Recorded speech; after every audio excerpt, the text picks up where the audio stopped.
Yo soy el doctor Muraturi, yo soy cirujano y soy endoscopista. Yo les voy a dar, hoy vamos a dar dos seminarios, por eso empezamos un poquito más temprano, porque hay uno que viene atrasado.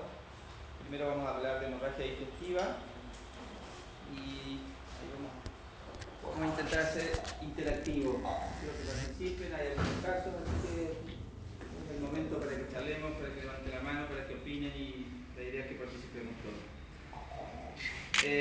El objetivo de esto es que aprendan las distintas armas que hay para el diagnóstico y tratamiento de las hemorragias y que comprendan que el manejo es multidisciplinario, no depende de una persona, sino de un equipo de trabajo. Y hoy lo ideal es trabajar en equipo.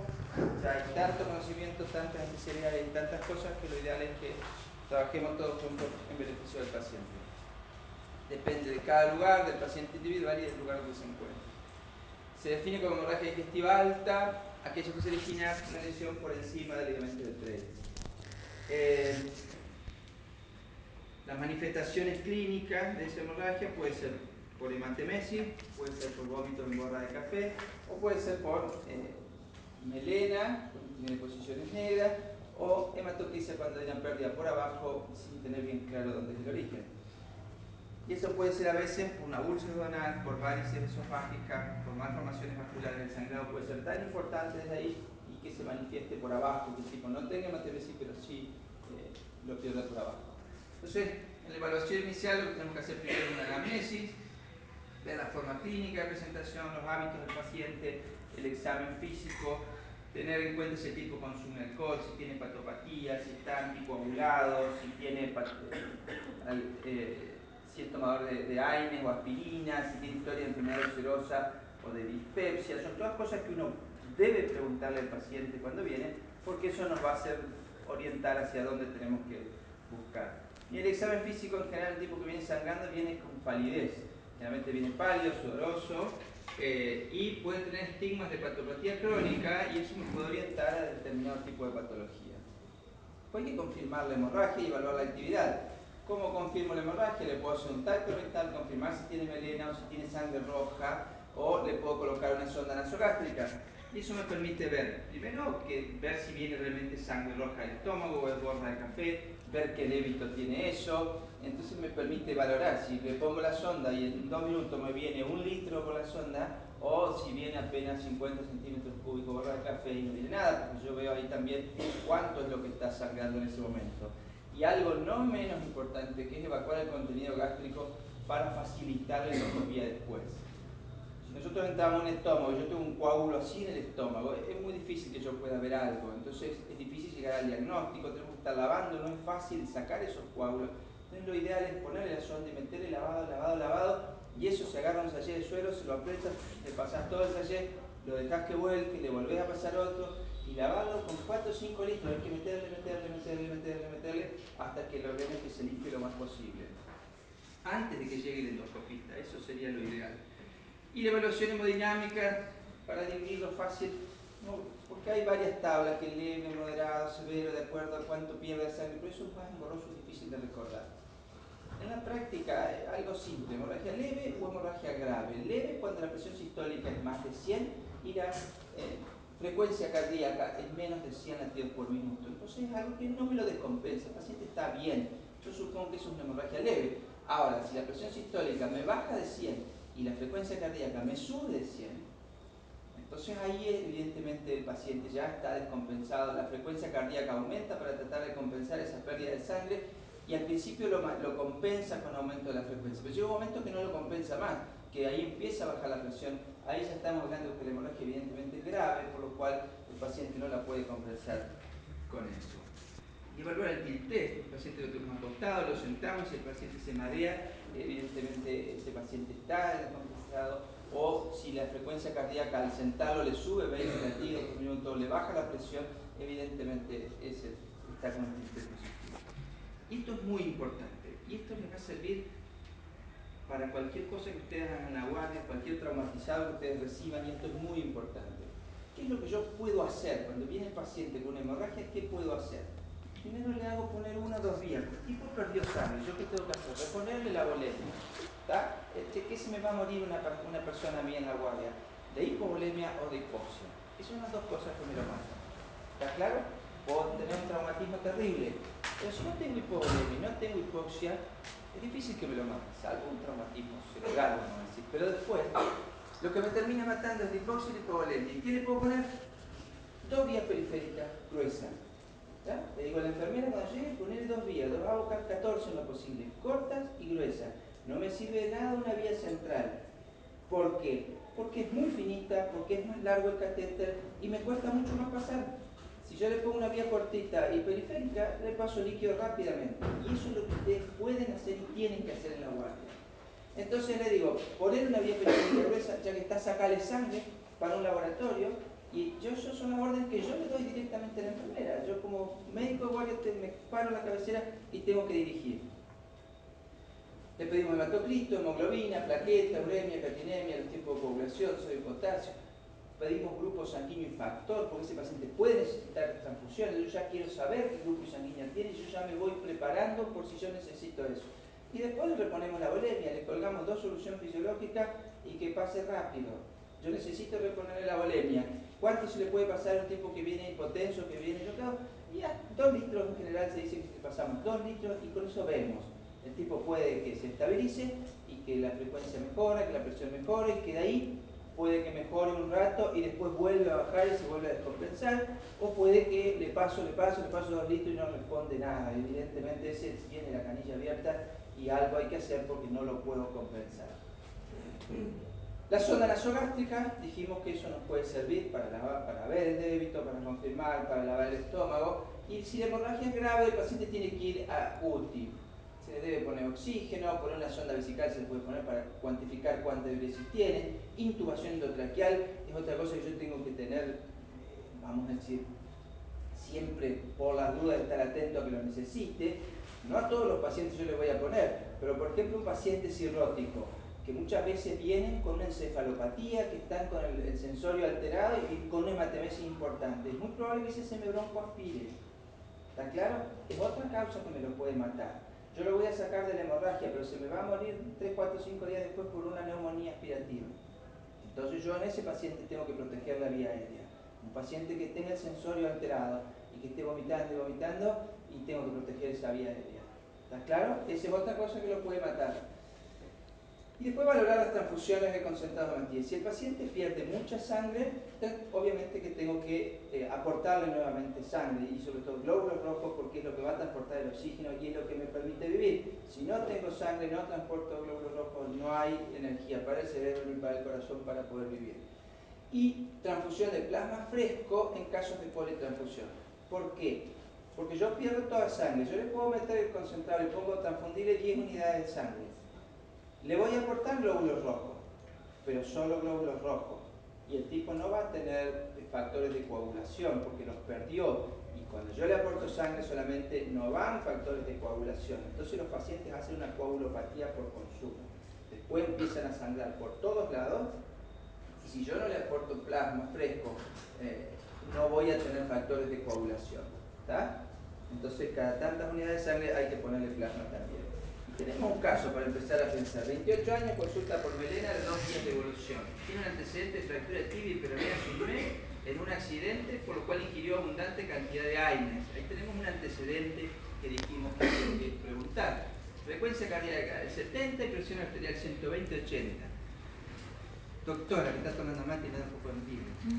¿Quién? ¿Está compensado o está descompensado? Está compensado. Está compensado, ¿eh? Y es un muchacho joven. Podría ser cualquiera de ustedes, ¿verdad? Es un paciente sano y que está compensado. ¿Qué hago? El que toma mate con la doctora, me dan envidia.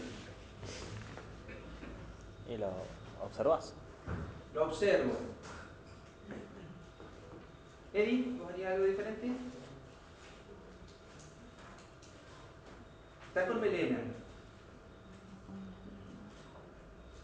Internación,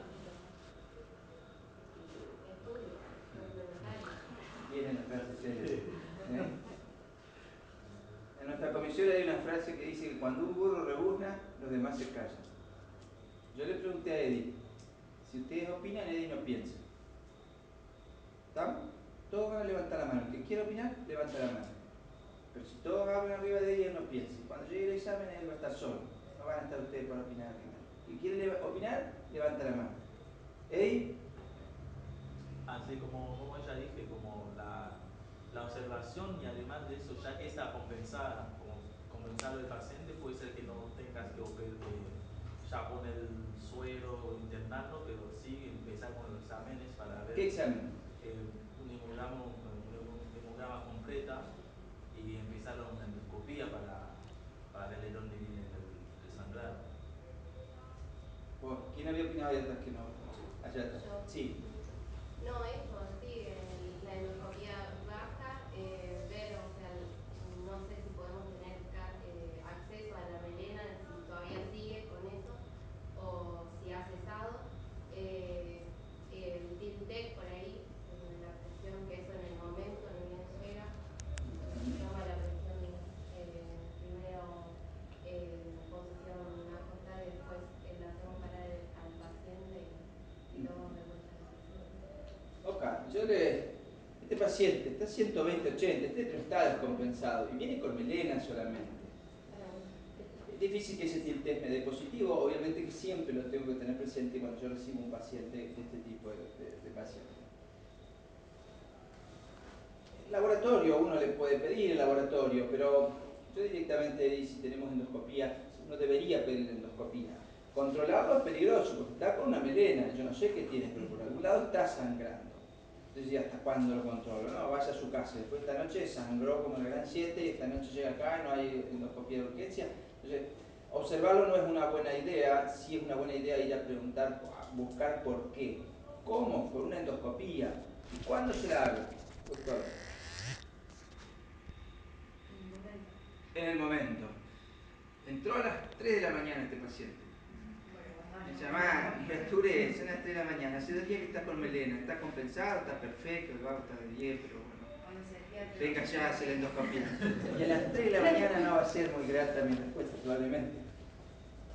No es un paciente descompensado, no hace falta venir de urgencia, no hace falta venir a las 3 de la mañana. Sí dentro de las 24 horas, eso sería lo ideal. ¿Por qué? Tampoco voy a decir vengo dentro de 3 días, porque a lo mejor sangró después como la gracia. ¿Está? Entonces, es un paciente que está bien, es un paciente que está sano, que no me apura. Le hago una endoscopía y llega gastritis erosiva antrocorporal. Probablemente por ingesta de aire, la patología que no tiene mayor complejidad. Entonces, ¿qué hago? Elimino los aires, digo, no tomes tantos analgésicos, ya van 2 meses de la cosa, ya ahora ya está, aflojar con los calmantes, dieta, omeprazol y algo. ¿Está? La endoscopía temprana me sirve para eso. Viene por guardia, le hago la endoscopía, ahora sí, vaya a su casa y me quedo tranquilo. Pero yo no sé si es una úlcera duodenal que a lo mejor esta noche sangra como la gran 7. ¿Está claro? Entonces la endoscopía temprana nos permite ver y descartarlo temprano si el paciente está bien. Entonces, ¿cuándo debe realizarse? Tan pronto como sea posible, pero teniendo en cuenta la verdad. Sí. A ese paciente yo no le pongo una guía por las dudas, o sea, hasta que venga el endoscopía y se vea todo. No, porque está, porque está compensado. Si fueras vos y vos caes a la guardia, vos querés que te pongan suero, sonda, vesical, todo. Es un paciente que está bien y es un paciente sano, es un paciente de 28 años que lo más probable es que no tenga ninguna cuestión severa. Si estuviera hipotenso, yo te diría sí, ponerle la vía. Pero estando así, solamente con una melena, si el paciente dice, mira, vomiteo, indicación, una bocanada así de sangre, y bueno, ahí ya tal vez le pondría la vía. Pero solo una melena, el tipo viene compensado, hace 2 días que viene con eso por ahí. Si vos tenés la posibilidad de endoscopía y llega ahora a la mañana, entonces yo me llamo ambulatura y te puedo mandar a la endoscopía, mandala, listo, la hacemos y se acabó. Si vos lo tenés que dejar en ayuno durante todo el día porque el tipo no puede comer, porque tiene que esperar la endoscopía que llegue a las 7 de la tarde, y bueno, te pones el suelo. ¿Está? Las ventajas: detectamos lesiones de bajo riesgo para darle alta precoz, que fue el caso este. En los pacientes de alto riesgo les puedo hacer tratamiento endoscópico, con lo cual disminuyo el resangrado, disminuyo la mortalidad, disminuyo las unidades de sangre que tengo que transfundir ese paciente, los días de terapia que puede estar internado, por lo cual se disminuyen los costos en la asistencia. ¿Cuáles son las contraindicaciones de un paciente que no coopera, un paciente que no quiere firmar el consentimiento, un paciente que tiene una coagulopatía severa, porque esos sangran porque los tocas y va a sangrar, donde toque y raspe la mucosa va a sangrar, y si tengo sospecha de perforación? Las clasificaciones en general siempre son engorrosas, siempre cuesta recordarlas, pero esta es una clasificación que tiene importancia, que es la clasificación de Forrest. ¿Por qué es importante? Porque me predice a mí cuál es el riesgo de resangrado de ese paciente. Entonces, eso a mí me sirve. Yo ese paciente lo puedo mandar a la casa o no, porque ese paciente tiene un alto riesgo que me va a resangrar. Básicamente son tres grupos: el que está sangrando, el que sangró y el que no tiene ningún estigma de sangrado. El que sangra activamente puede ser en chorro o puede ser en babeo. Esos tienen 55% de probabilidad de resangrado, por lo cual ese paciente yo no lo puedo mandar a la casa. El sangrado reciente, que es el Forrest 2, puede ser A, que es un vaso visible, B, que es un coágulo adherido, y C, que es hematina, que es como una fibrina negra en el fondo de la úlcera. Y esto, fíjense cómo cambia. El vaso visible tiene un 43% de sangrado, el coágulo adherido un 22% y la hematina un 7%. Y cambia mucho de este a este. Fíjense que hay una diferencia importante. Es importante determinar qué tipo de úlcera. Y el tipo 3, que tiene ausencia de signos de sangrado, es una úlcera que tiene el fondo amarillito, una fibrina amarillita, y eso tiene muy baja probabilidad de sangrado, alrededor del 2%, por lo cual ese sí lo puedo mandar a la casa con tratamiento médico. Entonces, esta clasificación es importante que la aprendan, ¿está? Porque tres tipos: sangrado activo, sangrado reciente o no hay signos de sangrado. Pero cambia la diferencia y cambia hasta dónde vamos a hacer tratamiento endoscópico, que después lo vamos a ver, pero el tratamiento endoscópico es hasta acá.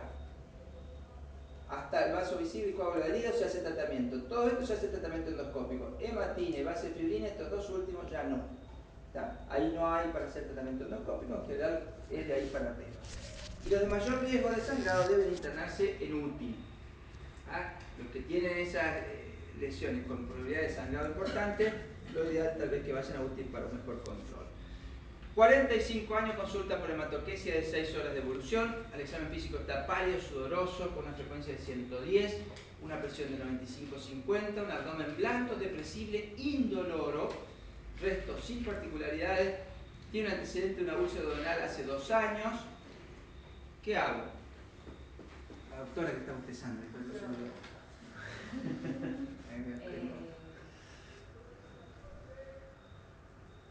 lo interno. Lo internás. ¿Qué más? Y cuando puedo le hago una colonoscopia. No, hay mucho. Levanten la mano. El que va a hablar, levanta la mano. Vamos, doctora, termine usted su... Cuando puedo le hago la colonoscopia.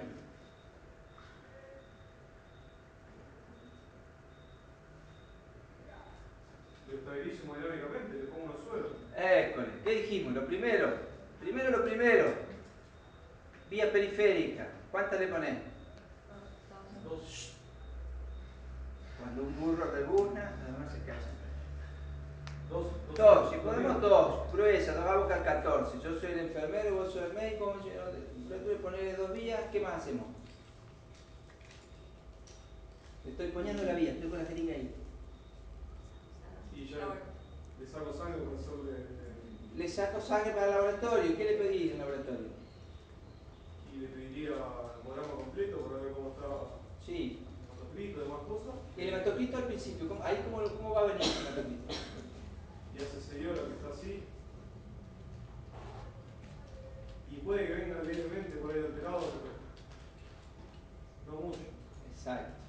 Lo más probable es que ese hematocrito inicial no haya descendido, pero me sirve para tener un parámetro. Yo le hago el hematocrito ahora y tiene 38. Y se lo pido mañana y tiene 24. O sea, ahí veo yo cuánto fue la cuantificación de sangrado. Pero al principio el hematocrito no baja. Hasta que no haya hemodilución después y todo, no es que eso me da el parámetro del sangrado. Pero sí me sirve de base. No es lo mismo que un paciente que ya venía con un hematocrito de 24 y encima me sangra mucho. Estoy muy bajo, yo ya tengo que pensar que se lo tengo que transfundir. ¿Está claro? ¿Qué más? Y los tiempos de coagulación. Tiempo de coagulación, ¿qué más?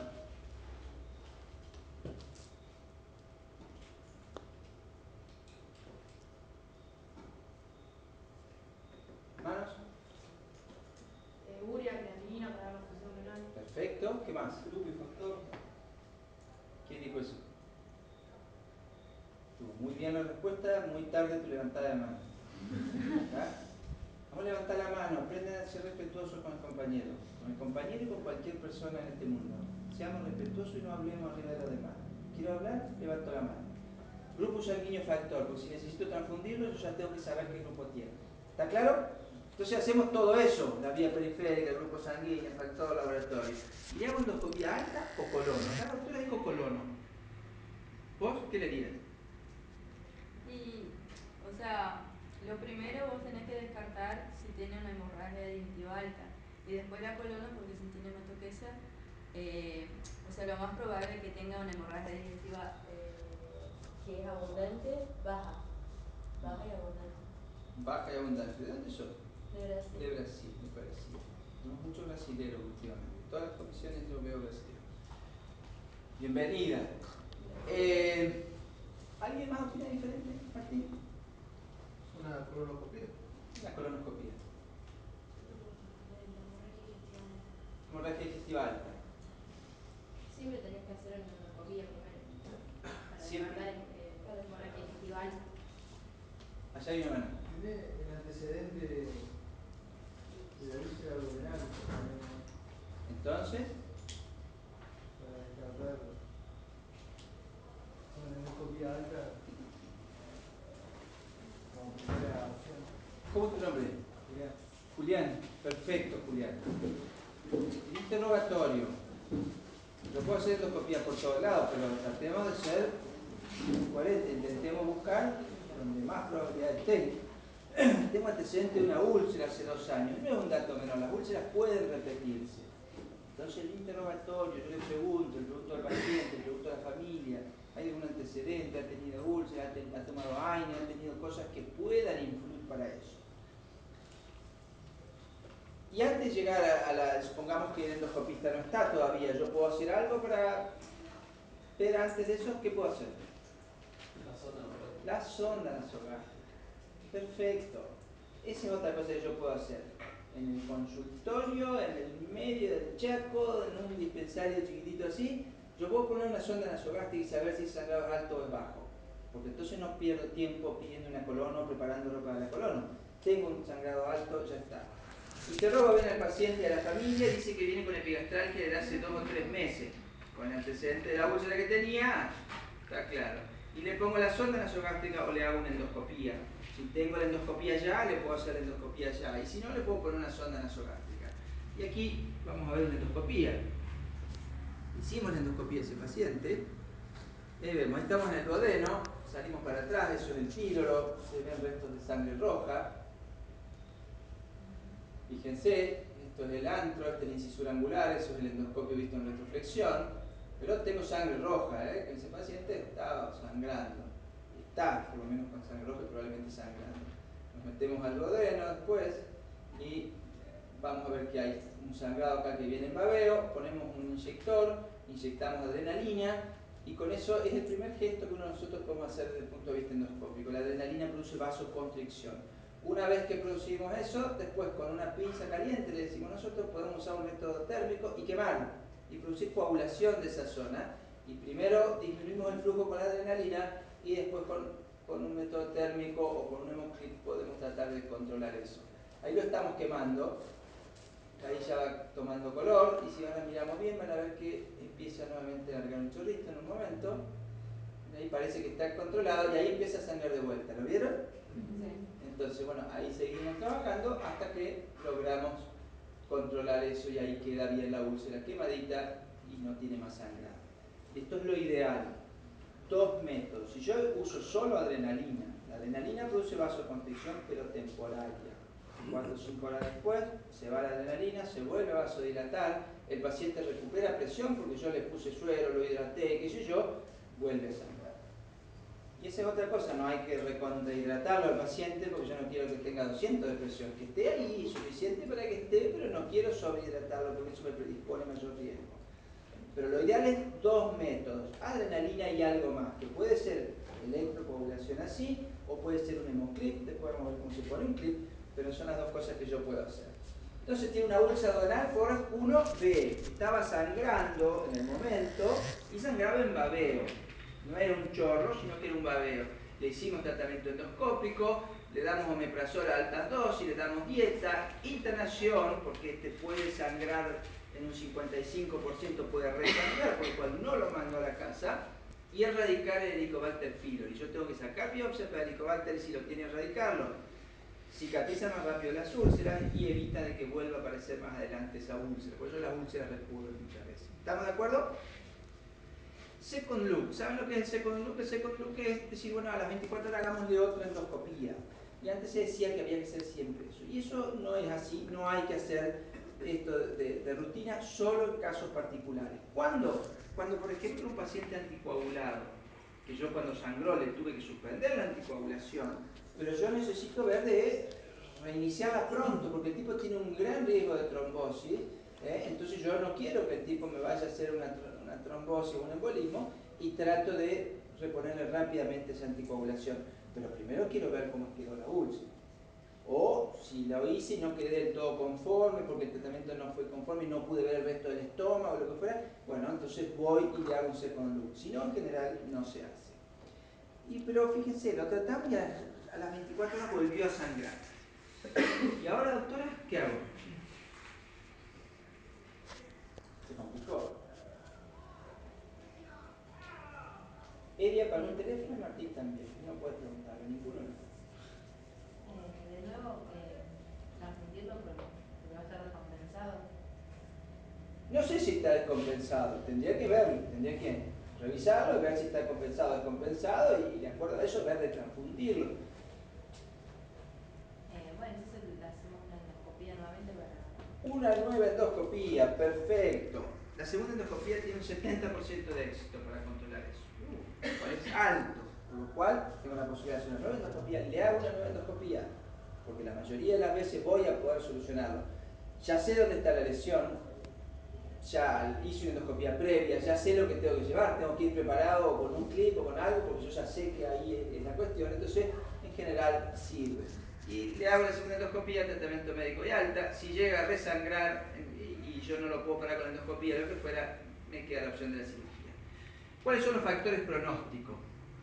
Fíjense, la mortalidad de hemorragia digestiva es alrededor del 10%. Si bien la endoscopía y muchas cosas han mejorado, la mortalidad sigue.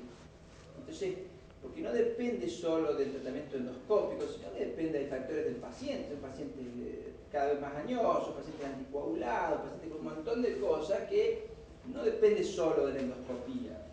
El resangrado se observa alrededor de un 20%, sobre todo asociado a factores de riesgo.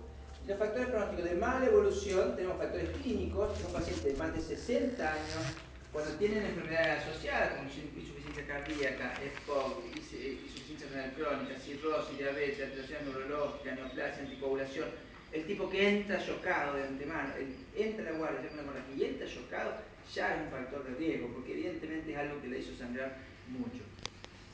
Y después factores endoscópicos como el tipo de la lesión sangrante, no es lo mismo una gastritis erosiva que una varice del techo gástrico, la localización en la parte alta de curvatura menor gástrica o en la parte o en la cara posterior del bulbo duodenal son zonas donde hay vasos importantes como la gastrodenal que pueden sangrar mucho, o la gástrica izquierda. El tamaño de la úlcera, una úlcera de más de 2 centímetros tiene mayor riesgo de erosionar vasos más grandes. Entonces tiene mayor riesgo de que el sangrado sea mayor. Y signos endoscópicos de hemorragia reciente, como dijimos, el FORES 1 o el FORES 2, A y B son los que tienen más riesgo de sangrado. Entonces el tratamiento endoscópico para las úlceras, dijimos FORES 1 y el 2A y B. En otro tipo de lesiones que pueden requerir tratamiento endoscópico son las varices esofágicas, úlceras esofágicas, esofagitis, dielafuá, Mallory Weiss, malformaciones arteriovenosas. El dielafuá, por si no saben, es como un vaso que está en la submucosa y es normalmente grande, cuando ahí debería haber tipo capilares, por ahí hay un vaso más grande de lo normal que se erosiona y empieza a sangrar, pero no tiene una úlcera alrededor y esa es la diferencia con una úlcera. Es difícil verlo si yo no lo encuentro sangrando, porque no hay una úlcera, es apenas un pequeño defecto de la mucosa que puede tener un vasito que sangra normalmente y a veces sangra mucho. En la hemorragia no varicial dijimos que el primer gesto es la inyección de adrenalina, eso para producir vasoconstricción, después métodos térmicos, que puede ser electrocoagulación, técnicas mecánicas como clips o bandas elásticas que son las que se usan para las varices, y fotocoagulación con láser argón o láser YAG. Este no existe acá en nuestro país, el láser argón sí es como un gas que produce una quemadura superficial. Para el angiodisplasia y para todo ese tipo de cosas, el argón es muy bueno. Y en la hemorragia digestiva variceal, lo que podemos hacer son esclerosis o bandas elásticas, esclerosis generalmente con polidocanol. El polidocanol es eso que se usa para las mujeres, saben más que nosotros. En las aranitas que salen en las piernas, esas varices chiquitas, lo que se hace es esclerosis con polidocanol. Lo mismo se usa para las varices esofágicas o las bandas elásticas. La eficacia es más o menos semejante. Ahora, las bandas elásticas tienen mucho menos complicación. Lo otro puede dar fiebre, puede dar dolor torácico importante, incluso hasta perforación. En cambio, las bandas elásticas tienen mejor resultado. Si tengo bandas, muchísimo mejor. En las varices gástricas, inyección de cianoacrilato, Bandolú. En las varices gástricas siempre es mucho más complejo. Sangran como la gran 7. Es difícil tratarla porque es una posición difícil. Y no se puede poner bandita porque la bandita después cuando se cae tiene un sangrado masivo. Entonces lo ideal es, si uno tuviera, es inyección de cianoacrilato. El cianoacrilato es básicamente la gotita. Y se dice ciano porque se le pone un colorante azul para poder verlo cuando uno lo maneja. Pero eso básicamente sería esto, la gotita inyectada dentro de la varice. Y el endolume como un lazo que uno le puede poner casos muy puntuales. Caso 3, 67 años, consulta por hematomesis de 4 horas de evolución. El paciente vive en la isla. No, pero vamos a ponerlo. Si no me pasan un mate al orador, están suspendidos en condiciones. El paciente vive en la isla, está pálido, sudoroso, una frecuencia cardíaca de 130, una presión de 80-50, frecuencia respiratoria 24, abdomen blando, depresible, indoloro, resto sin particularidades. Ahí está, muy bien, París Saint-Germain, muy bien. Yo le acá les pongo abdomen blando, depresible, indoloro. Un error que yo veo frecuentemente es que ustedes creen que una úlcera que sangra tiene que doler, o el tipo que tiene un sangrado duele. Y no, la úlcera que sangra, lo que sangra, no hay dolor. ¿Está? El sangrado es indoloro. Si la úlcera se perfora, da una peritonitis, pero no da un sangrado. ¿Está claro? Porque eso es un error de concepto que yo veo que siempre tiene. La úlcera que se perfora no sangra, da una peritonitis un vientre en tabla. Entonces estos pacientes en general no tienen dolor, la mayoría de las veces. Entonces este paciente, etilista, tabaquista, EPOC, cardiopatía isquémica, tiene de todo. ¿Está compensado o está descompensado, doctor? ¿Doctor? Sí, estoy pensando. 130 frecuencia cardíaca y 80-50 de presión arterial. Bien. Frecuencia para no, descompensado. Descompensado. ¿Qué factor de riesgo tengo? Utilista, autista, cardiopatía. Es una joyita.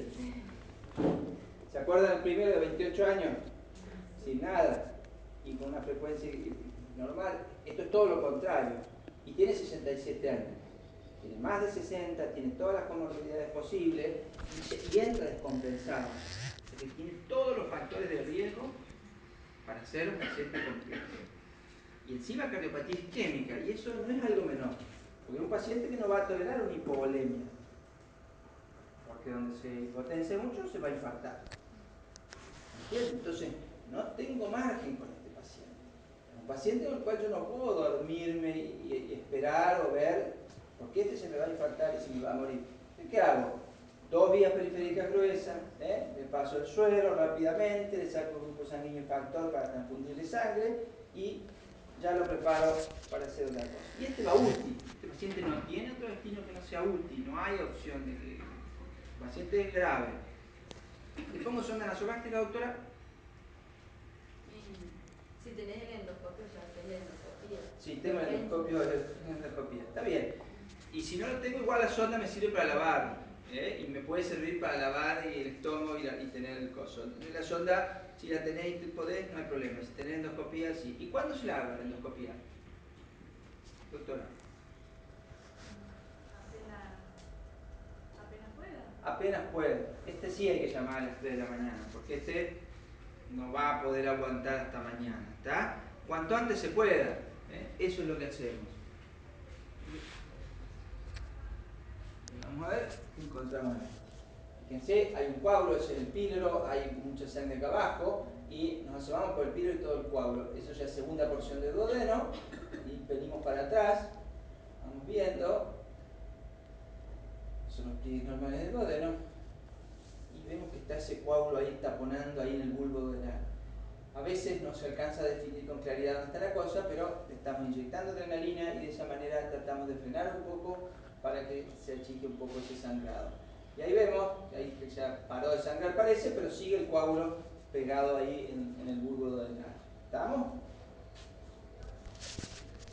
Úlcera cara posterior del bulbo duodenal, FORS 2B, porque tenía un coágulo adherido, el 2A se acuerda que era el vaso visible, el 2B era un coágulo adherido, que se trata con adrenalina diluida, 10 centímetros cúbicos y biopsia para el ecobacterio. Me aviso que el profesor es de 2 a 0. ¿Qué hago?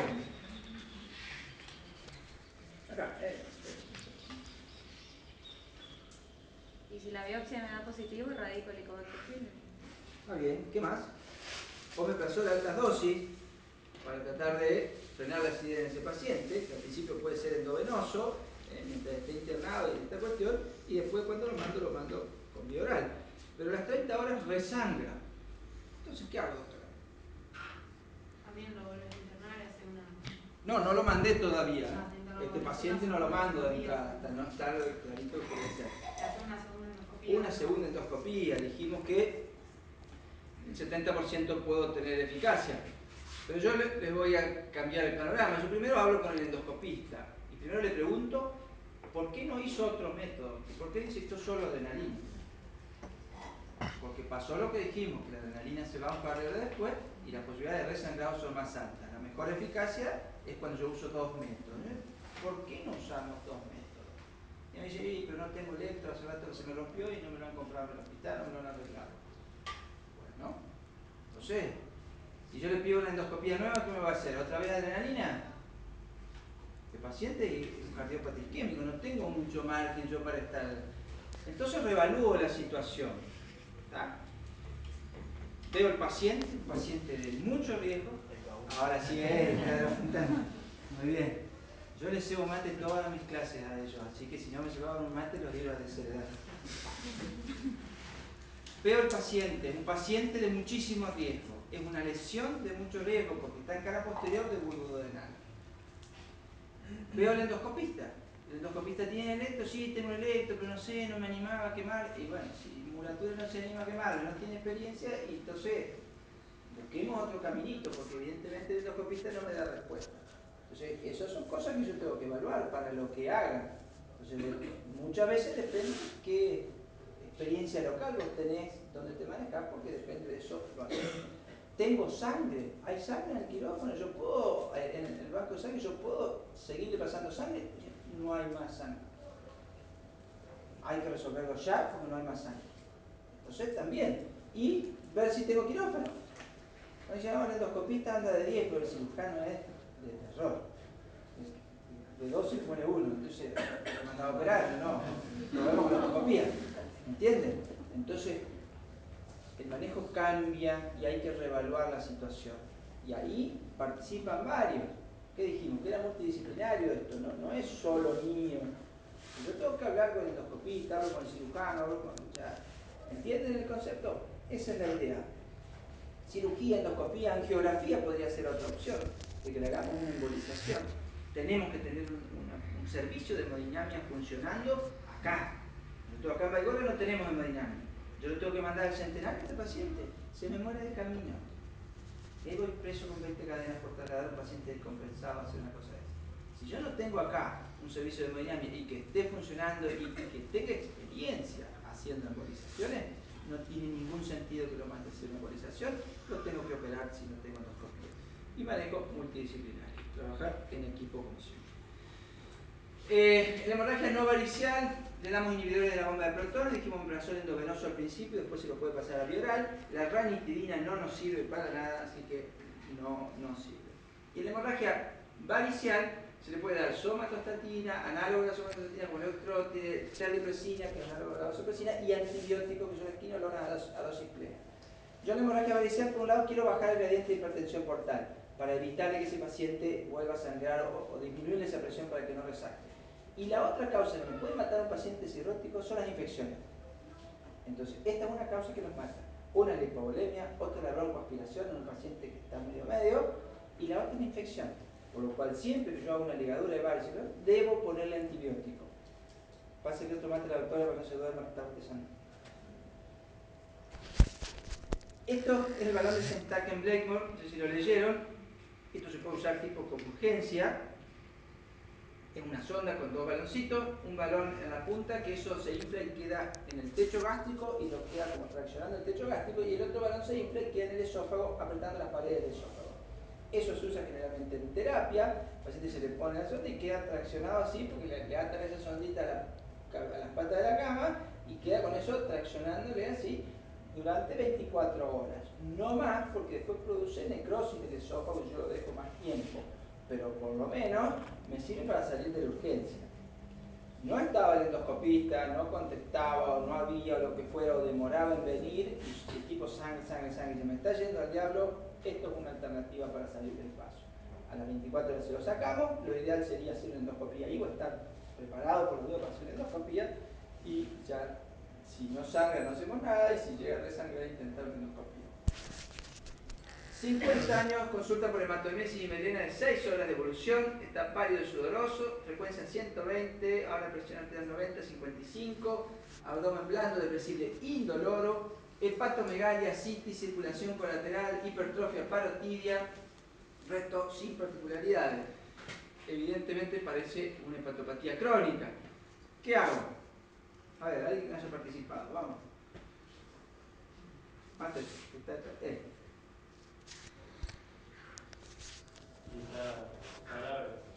¿Está grave? ¿Está compensado o descompensado? Compensado. Descompensado. ¿Y qué hago ahora?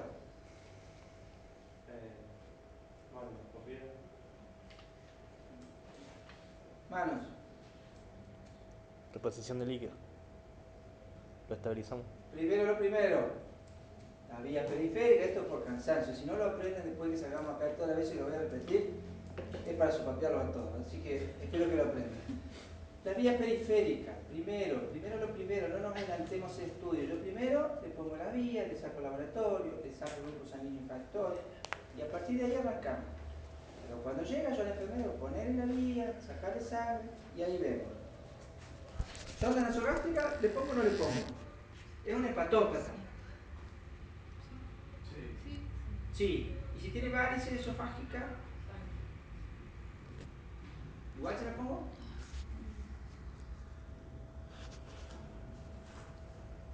¿Puede sangrar? Sí, se le pone igual, no hay problema. Si sangra, sangra y no lo va a hacer sangrar porque le pongan la sonda. Si está sangrando y eso. En el Centenario tiene muchísimas hemorragias por varices y le ponen a todos y no cambia eso. Interrogo bien a la familia, tiene antecedentes de etilismo y mala alimentación. Con todo esto era muy probable que tuviera etilismo, que es la causa más frecuente de hepatopatía. ¿Y después qué hago? Sonda nasogástrica y o EDA, o las dos cosas. Está descompensado. ¿Diagnósticos posibles? A ver, allá. Diagnóstico posible. Varices. ¿De qué? Varices esofágicas. Ahí tenemos varices esofágicas. Ese es el capuchón que está en la punta del endoscopio que se pone para hacer la ligadura de las varices. Nos apoyamos en las varices, aspiramos, la varice entra. Con esos piolines uno tiene como un control arriba del endoscopio con una ruedita que tira y larga la banda. Y ahí queda la bandita puesta y eso es como se hace en la ligadura de esas varices esofágicas. ¿Está? ¿Ven que queda ahí la bandita? Y ahí queda la varice. Nos volvemos a apoyar. Fíjense esto, tiene como signos rojos, como venitas arriba de las venitas. Esos son signos inminentes de sangrado. Esas varices están en gran riesgo de sangrado. ¿Ven? Ese puntito se puede romper en cualquier momento y generar un sangrado.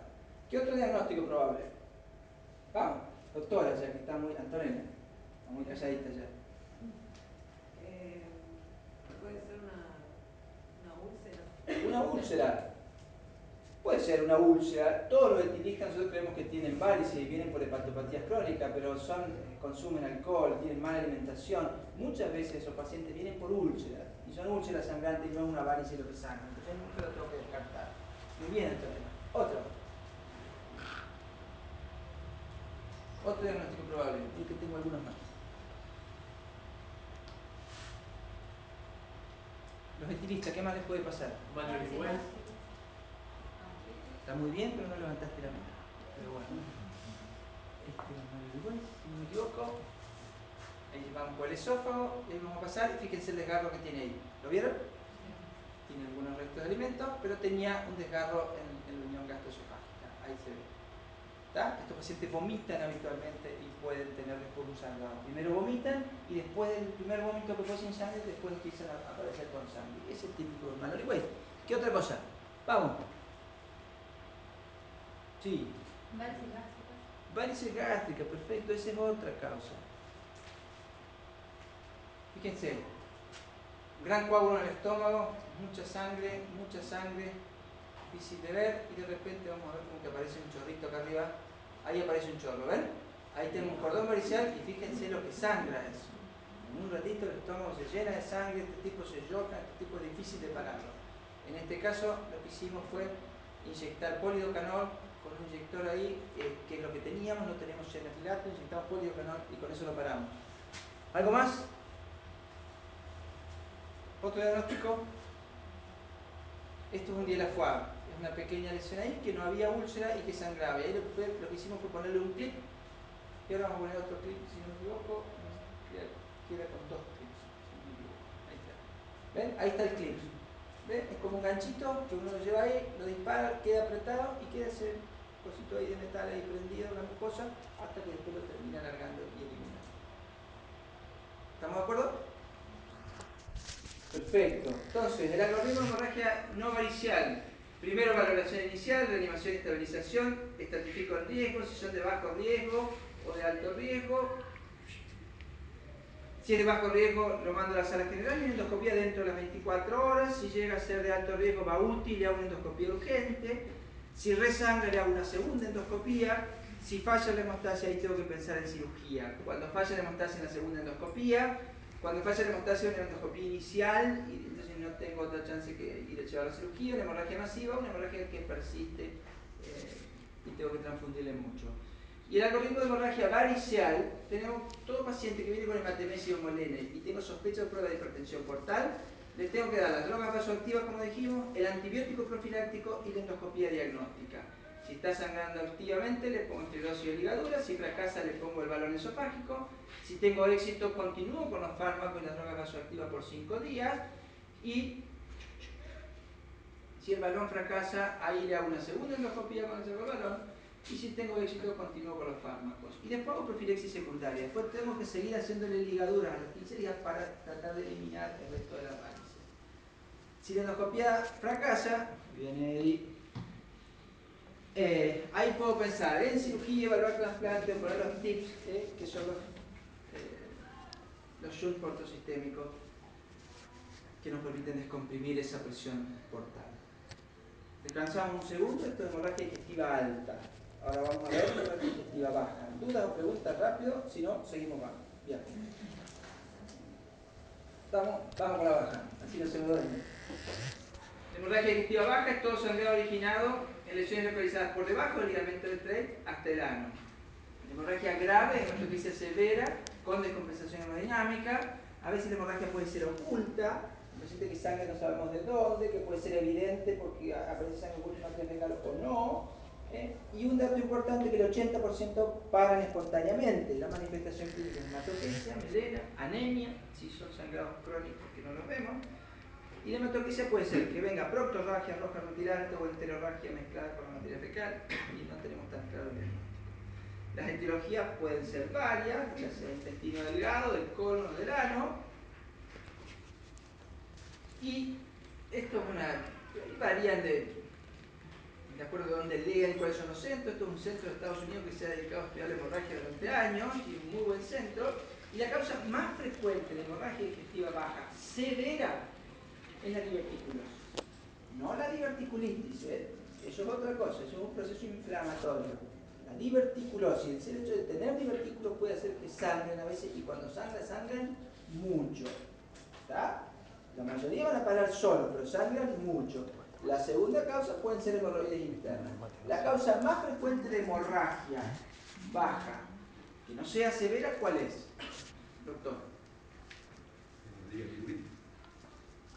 Diverticulitis dijimos que es un proceso inflamatorio, no sangra diverticulitis.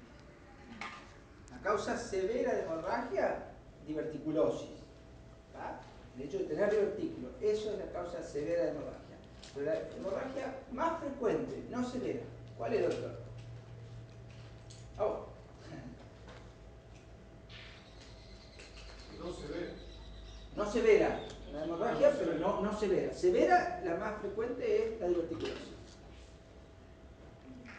¿Y por el cuadrito, la hemorroide? Hemorroides. No por el cuadrito. Esta es severa. Esta es severa. Hemorroides. Esa es la causa más frecuente. Alguno de ustedes seguramente tiene proctorragia o alguna vez la ha tenido. Y es muy frecuente tener proctorragia. ¿Tá? Entonces, la causa más frecuente son las hemorroides. No tiene mayor importancia. Porque poco es una sangre roja rutilante. La causa severa más importante es diverticulosis.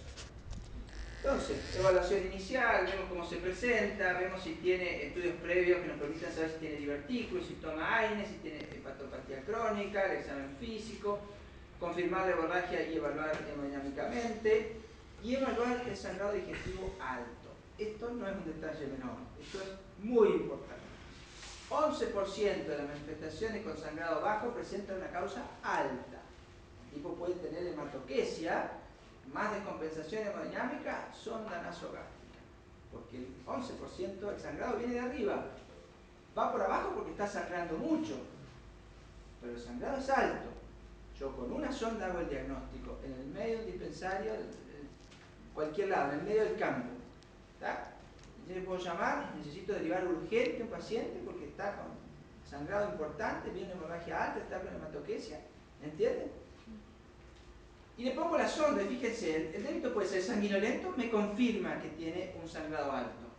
Puede ser claro o puede ser bilioso. Si el sangrado es claro, ¿me quedo tranquilo de que no está sangrando?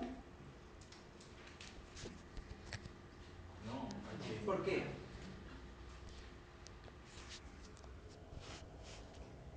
Puede ser que la sangre que largó, como ya haya pasado, entonces hay que dejarlo un ratito más.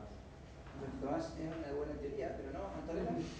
Puede ser que el sangrado venga del bulbo duodenal. Entonces, Y entonces no, puede ser que no tenga sangre en el estómago en ese momento, pero sí tiene una hemorragia digestiva alta. perfecto. Te escondiste de mí, pero está perfecto. Siempre doy mi comisión, como saben que le voy a preguntar, se van siempre al fondo. Y estos tres se pusieron acá adelante, pero en general se esconden. Perfecto, Antonella. Esa es la idea. Puede que no tenga reflujo del duodeno hacia el estómago. Entonces, por eso no me quedo tranquilo si es claro. Si es bilioso, ahí sí la cosa cambia. Porque si viene bilis, evidentemente tiene reflujo del duodeno para el estómago. ¿Está claro el concepto? O sea, ahí me puedo quedar más tranquilo. Ahora, si es gástrico solamente, puede tener una úlcera duodenal y estar sangrando como pichicho y tiene una hipertonía del píloro, no hay reflujo y la sangre se va por abajo. Y entonces ahí evalúo la realización de una endoscopía alta. Entró por la guardia y me dice, che, Murature, tengo un paciente así, mandámelo, listo, pum, le hacemos una endoscopía y listo. ¿Está? 70 años, consulta por enterorragia, 8 horas de evolución, 3 episodios, antecedentes de constipación y de hemorroides, antecedente de internación previa por arritmia cardíaca, frecuencia cardíaca 60, presión arterial 160, frecuencia respiratoria de 18. ¿Está compensado o descompensado? Además, Compensado. compensado. Doctora, allá atrás, el blanco. Está compensado.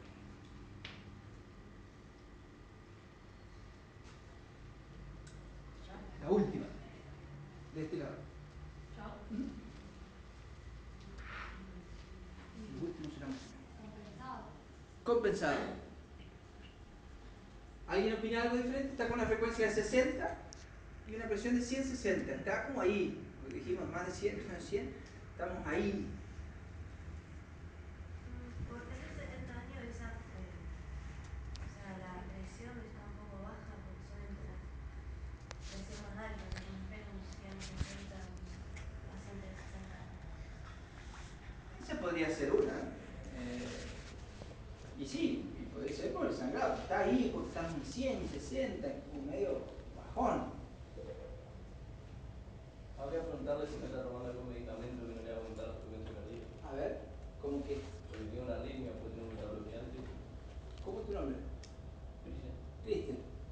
brillante, Cristian. Esto está puesto adrede.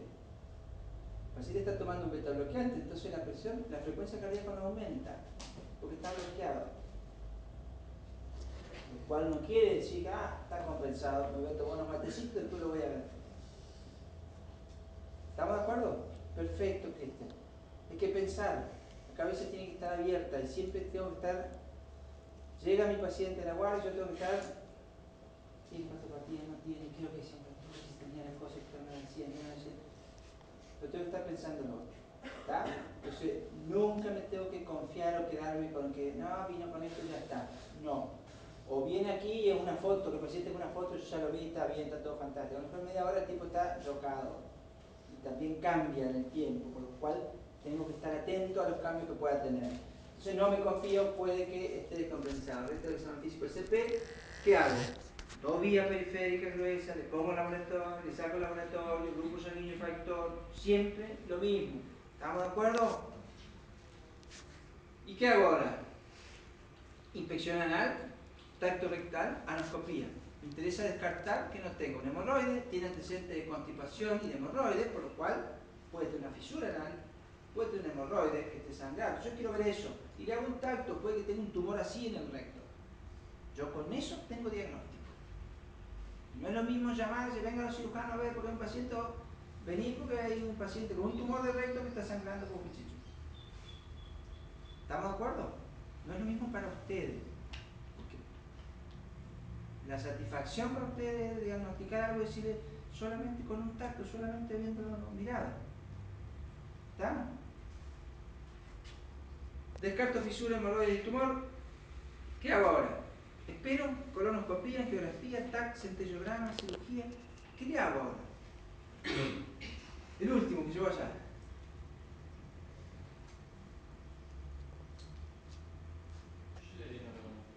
¿Una? Colonoscopía.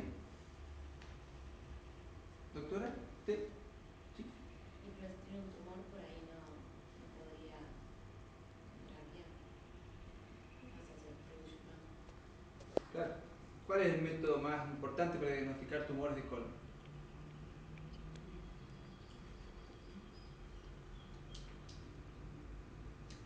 Colonoscopía. Tacto, 7 centímetros. ¿Y el resto? Colonoscopía, salvo que esté obstructivo. Si un paciente que viene con un síndrome suboclusivo, ahí pienso si le hago colonoscopía. Pero si no está oclusivo, tranquilamente le puedes hacer la colonoscopía. ¿Está?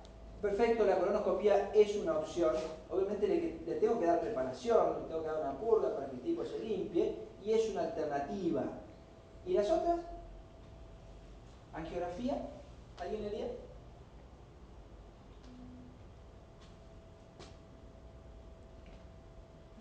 Perdón, ¿colon por enema no me podría hacer? ¿Vos le harías colon por enema? No, porque ya estaba constipado. No creo que sea.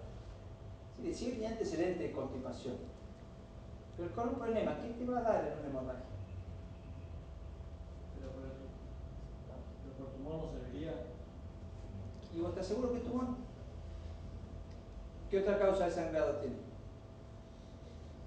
¿Cuál es la causa más frecuente? Diverticulosis. ¿Qué otra causa puede haber? Hemorroides, malformaciones vasculares, angiodisplasia.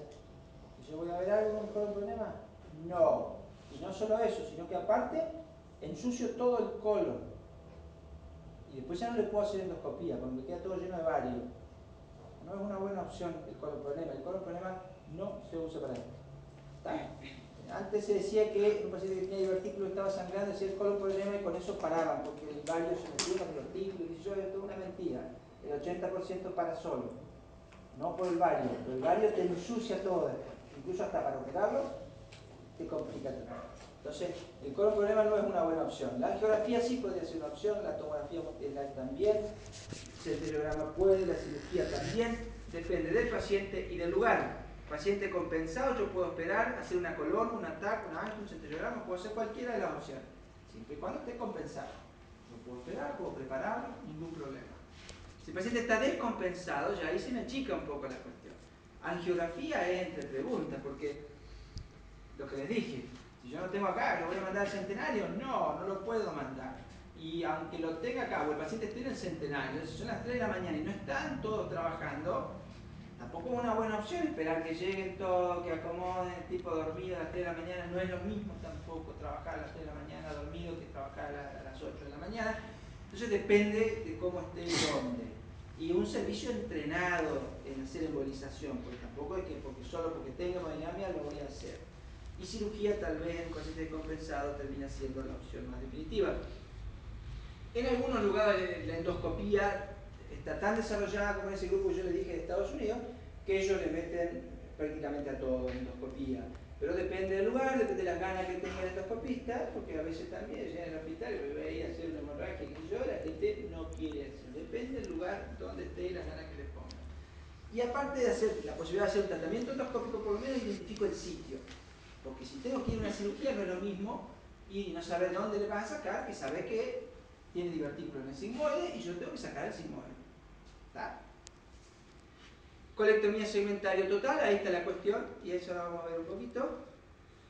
Colonoscopía fundamental de diagnóstico y tratamiento, siempre que el paciente esté compensado, se da la preparación con polietilenglicol 4 litros, eso no remueve el coágulo, no hay que tener miedo de que por le dé la preparación va a volver a sangrar. Generalmente cuanto más pronto lo hago, más posibilidades de ver el diagnóstico. Si yo demoro más, el sangrado ya paró y es difícil después encontrar. Un paciente que está lleno de divertículos, es difícil encontrar cuál es el que sangró. Porque salvo que vea o sangrando en el momento, veo un coágulo que está muy prendido en el lugar, de lo contrario siempre es difícil. Cuanto más temprano el reto aumenta. Tiempo para razonable para hacerla dentro de las 24 horas. Y por lo menos al menos detectar el sitio del sangrado. La angiografía es muy buen método también. Se requiere que tenga un volumen de sangrado 0,3 mililitros por minuto, rédito diagnóstico 40-80%. En algunos lugares les hacen una angiografía provocada. Los hacen sangrar, entonces ahí ven el lugar, pero obviamente que tienen que tener los cartuchos para tirarle y después embolizarlo, porque si no lo voy a hacer sangrar y no lo puedo parar, estamos mal. Entonces, en lugares muy de excelencia pueden llegar a hacer eso. Se hace 3 fases, se puede dejar un catéter puesto, tenés con tinta china en un lugar, por ejemplo, intestino delgado, tenés como 8 metros de intestino, ves si estás sangrando intestino, después lo tenés que operar y no sabés de dónde diablos tenés que sacarlo. Entonces, marcar con un catéter o con tinta china en algún lugar, cosa que el cirujano cuando lo opera sabe dónde resecar. La sensibilidad y la especificidad es alta, se pueden hacer drogas embolizantes y hay que tener experiencia en angiografía gastrointestinal. No es lo mismo hacer todos los días coronariografía que después tener un sangrado digestivo bajo, porque no es lo mismo. Hay que estar entrenado en sangrado. Esto es una foto de una angiografía, ahí se ve el vaso y ahí se ve que hay una pequeña pérdida a nivel del colon en un divertículo.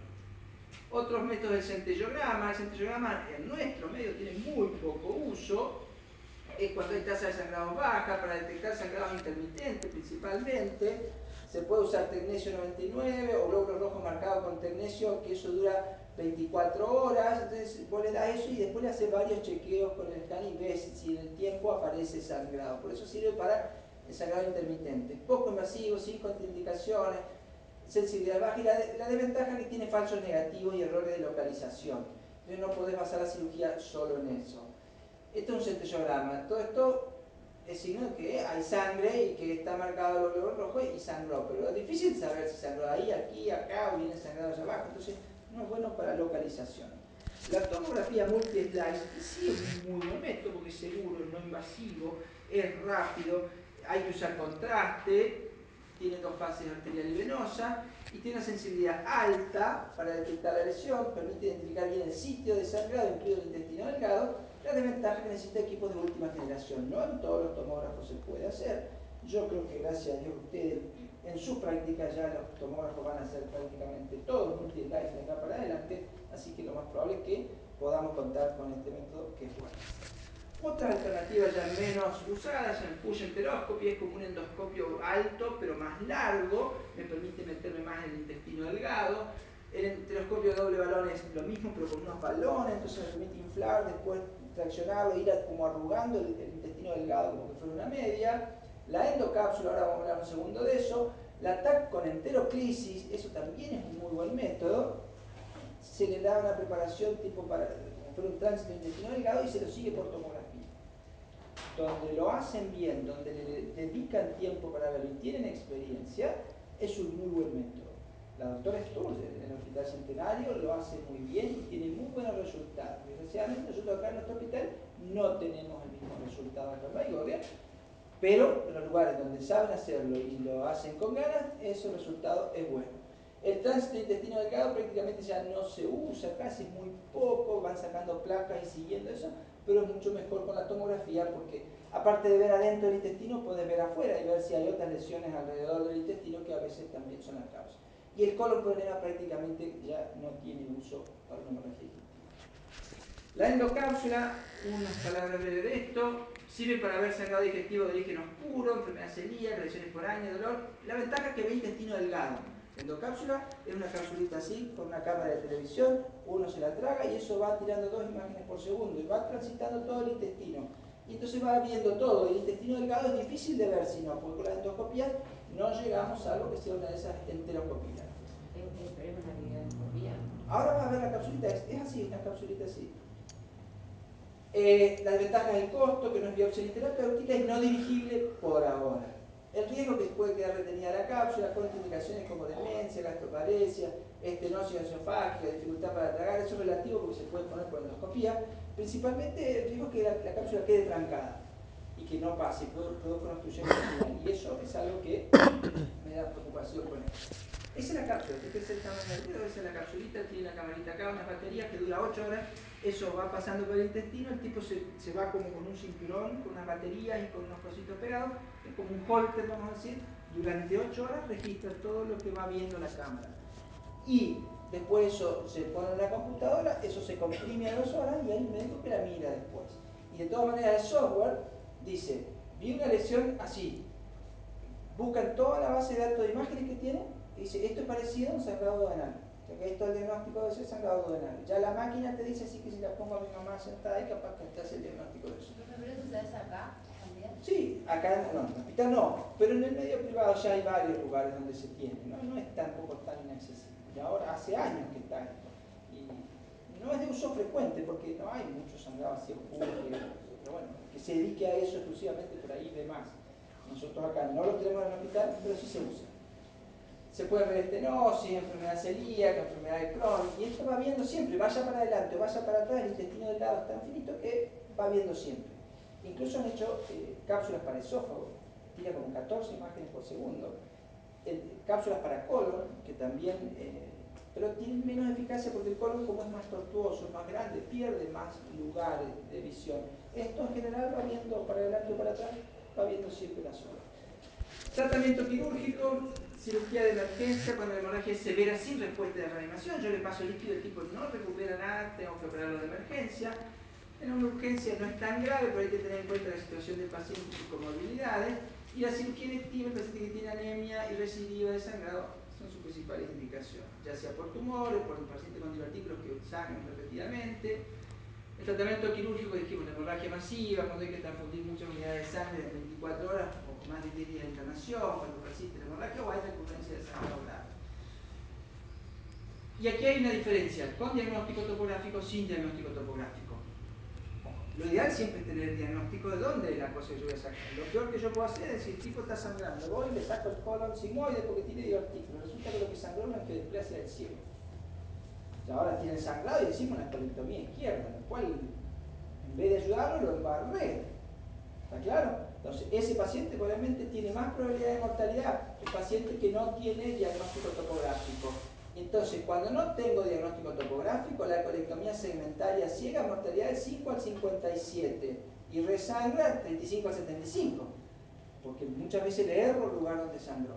Y colectomías totales o subtotales, las posibilidades de resangrado son mucho menores y la mortalidad mucho menor. Si no tengo diagnóstico, le volamos todo el colon. Y si tengo diagnóstico, ojalá previamente con una endoscopia o lo que fuera, las posibilidades de andar bien son mucho menores. Esto es un algoritmo, yo para mostrarles, les voy a mostrar. Esto es un algoritmo nacional que presentaron en un congreso argentino de cirugía, era de Lanús. Viene con hemorragia leve moderada, sonda nasogástrica positivo, le hago una endoscopia alta. Si le hago recto, sigmoide, inspección alto, si tengo ahí el diagnóstico, tratamiento. Y sin ninguna, ni siquiera es alto, y no es periorificial, le hago la colonoscopia. Si es positivo, tratamiento, y si es negativo, ahí reevalúo. Si está estable, lo mando por consultorio externo. Si el sangrado es persistente o recurrente, le puedo hacer colono, centello, arterio, todas las cosas que dijimos. Y si el sangrado es grave, va para otro tipo de hemorragia grave. Y este es el algoritmo que tiene en Estados Unidos el grupo este de Jensen, el grupo Pure, que es un grupo que tiene mucha experiencia en hemorragia. Fíjense, paciente que tiene antecedentes de cirrosis, de úlcera, melena o hematemesis, le hago una endoscopia alta.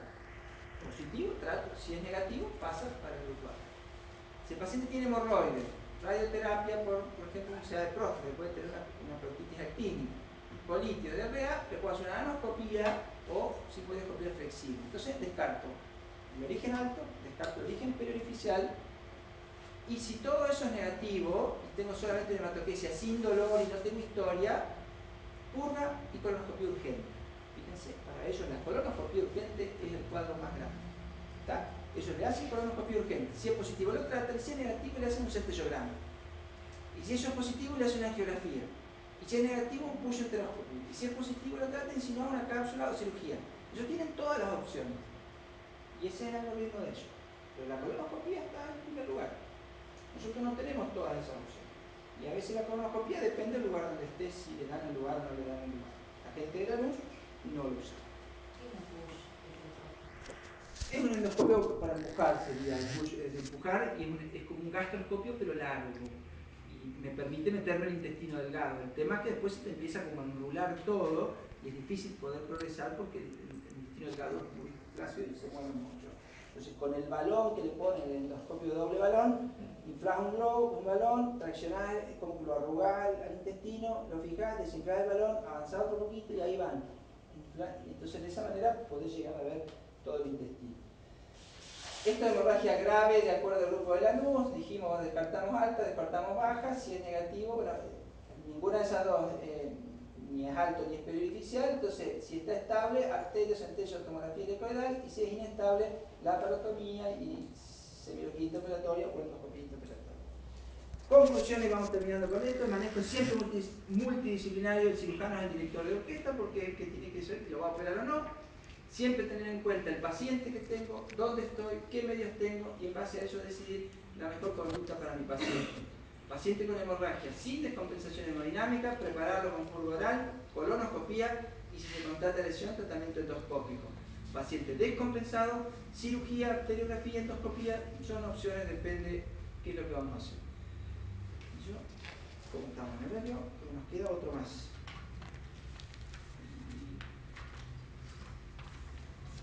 Se los digo rapidito esto, vamos con el otro seminario, descansen un poquito. Bien. Lo leemos rápido, ya que acá no lo vamos a decir. Llegamos un poquito más tarde. En principio, esto no son clases de moral, de ética, de nada. A mí siempre me gusta darles algo más de lo que ustedes pueden encontrar en los libros. Yo esto no lo encontré en los libros, lo encontré después leyendo en otro lado. Me gusta transmitírselo. Yo se los voy a leer nada más y después vamos a seguir con otra charla. Respeto absoluto por la integridad física y espiritual del paciente. Atención igualitaria sin discriminaciones de ningún tipo, honradez en el trato profesional con el paciente, evitar procedimientos diagnósticos y o tratamientos innecesarios, tener conciencia de las propias limitaciones, solicitar opiniones de consulta y derivar al paciente si es necesario y no desprestigiar a los colegas. Muchas de esas cosas en la práctica esto no se cumple. Estaría bueno que ustedes que van a salir a trabajar y que empiezan en este mundo de la medicina, ojalá todos lleven eso en el disco rígido. Principios de responsabilidad médica, ser prudente en la emisión de juicio clínico, informar al paciente sobre los beneficios y las eventuales consecuencias desfavorables del procedimiento diagnóstico y o tratamiento propuesto. Una de las principales causas de juicio de mala praxis es que el paciente después te viene y dice, pero a mí nadie me dijo que podía pasar esto, si no, no lo hubiera hecho.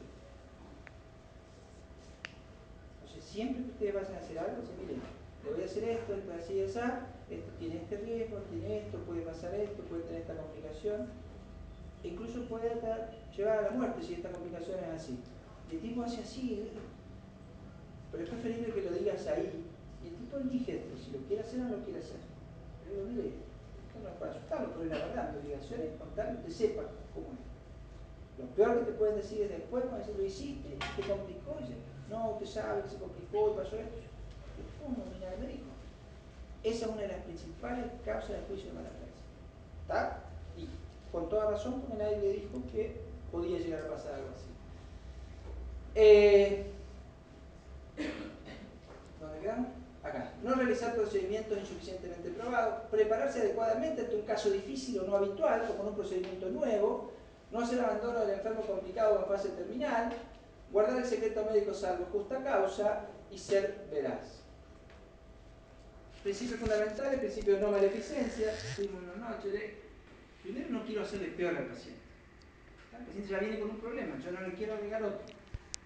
Si voy a hacer algo, por lo menos no empeorarlo más.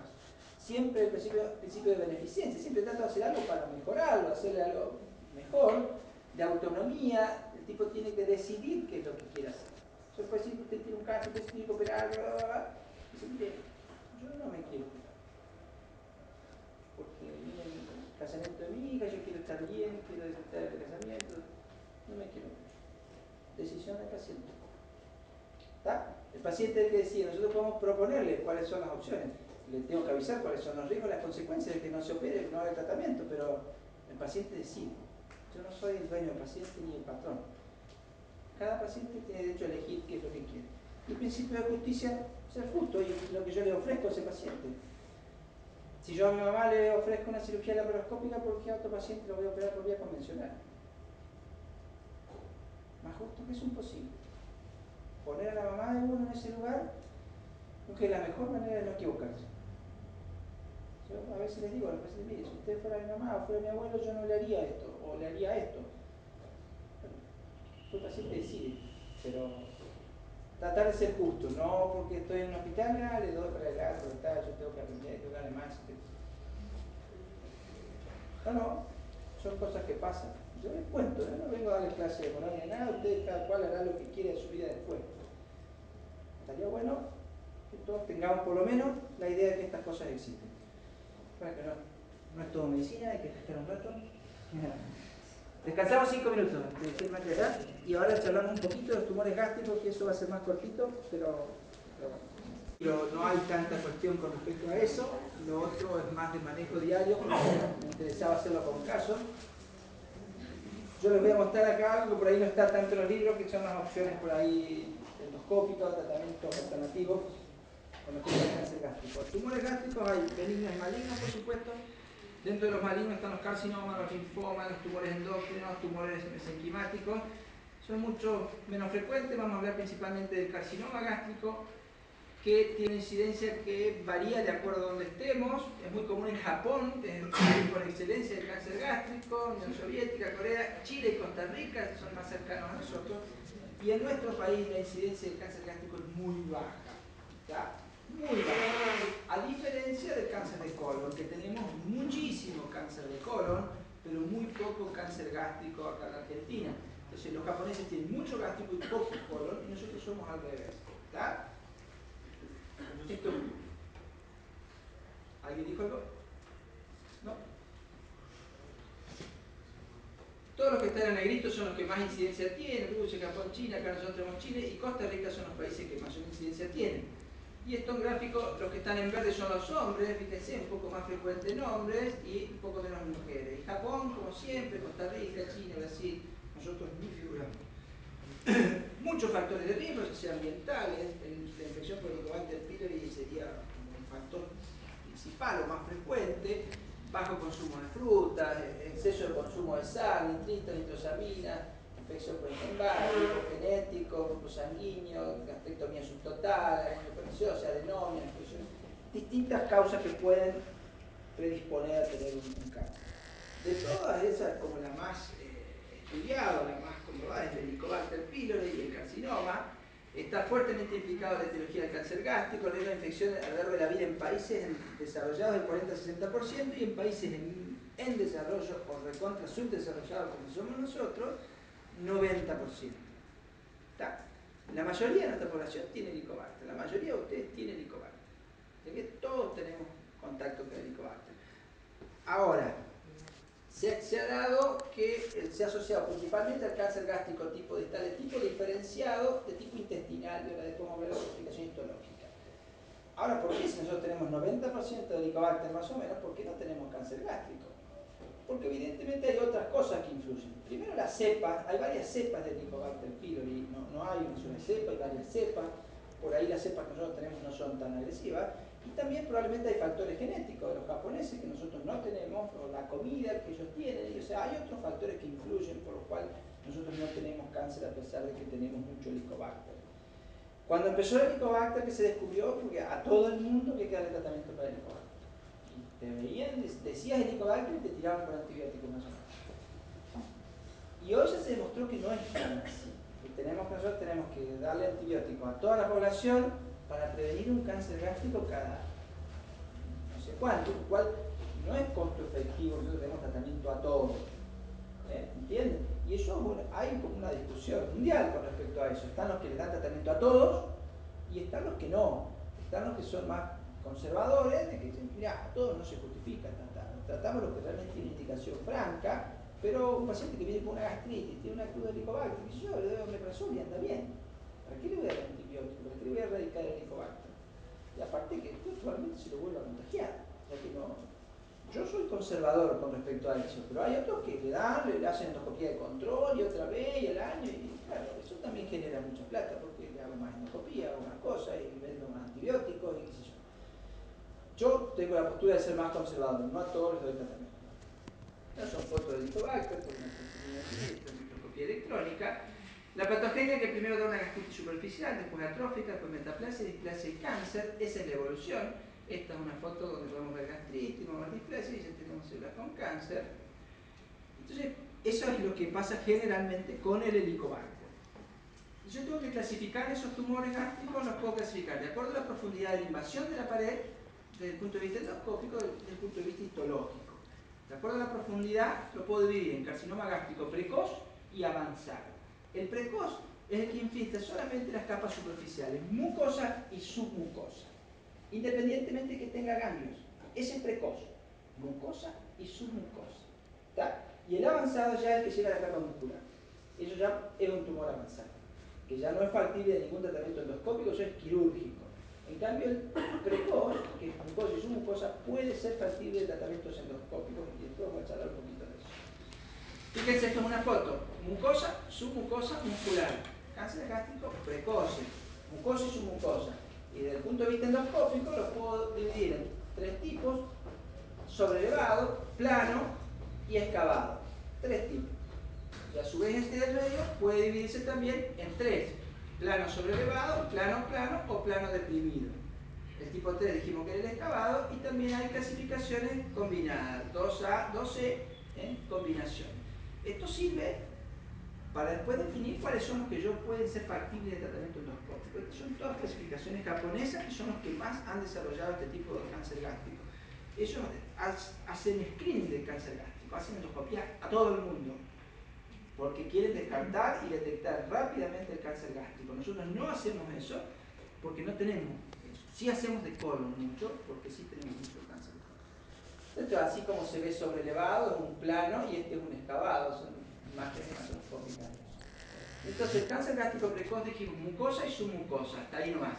Y el avanzado ya llega hasta la capa muscular, esto ya está llegando, esto sería una liminitis plástica, todo invadido, y acá un excavado que está llegando. ¿Está claro? Esto no hay posibilidad de tratamiento endoscópico porque tengo que sacar y dejar un agujero en la pared. Eso es quirúrgico. Eso es una foto de una liminitis plástica, un estómago con gota de cuero, hay una infiltración de toda la pared. Desde el punto de vista histológico tenemos la clasificación del agua. Y ahí lo dividimos en dos tipos. El tipo intestinal, que es el asociado con el Helicobacter pylori, que es la mayoría de las veces, es el que tiene mejor pronóstico, y 50-70% de los cánceres gástricos precoces son del tipo intestinal. Y después tenemos el difuso infiltrante, que es el que tiene células como el anillo de sello.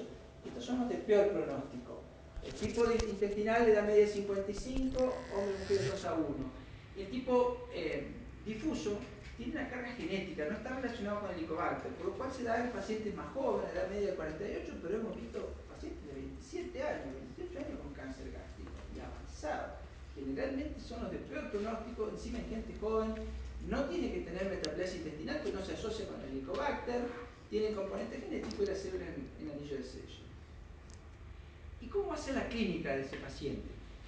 Cáncer gástrico precoz, 10%, y 90% son avanzados. La mayoría de las veces nosotros diagnosticamos cánceres son avanzados. Yo acá en el hospital he visto 2 cánceres gástricos, llevo 11 años haciendo endoscopía y es muy poco lo que vemos como cáncer gástrico precoz.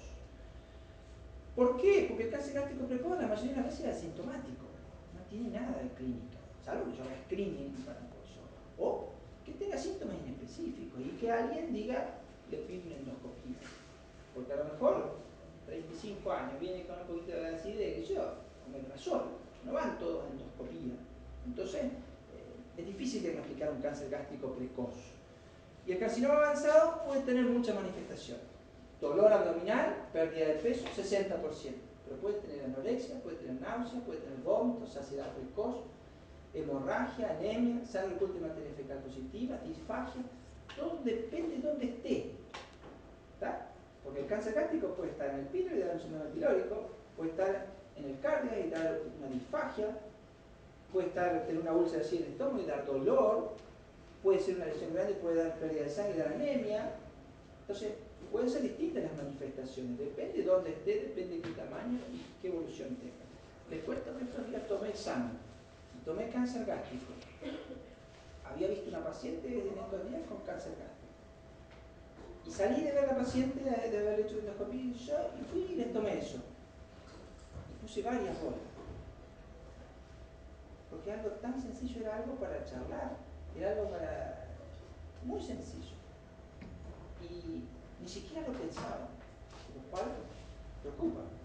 Porque yo tengo un paciente con dolor abdominal, con pérdida de peso, con saciedad precoz, tiene 60 y pico de años, y por lo menos tengo que pensar, perdió 10 kilos de peso en 3 meses, y por lo mínimo tengo que pensar que tiene una neoplasia.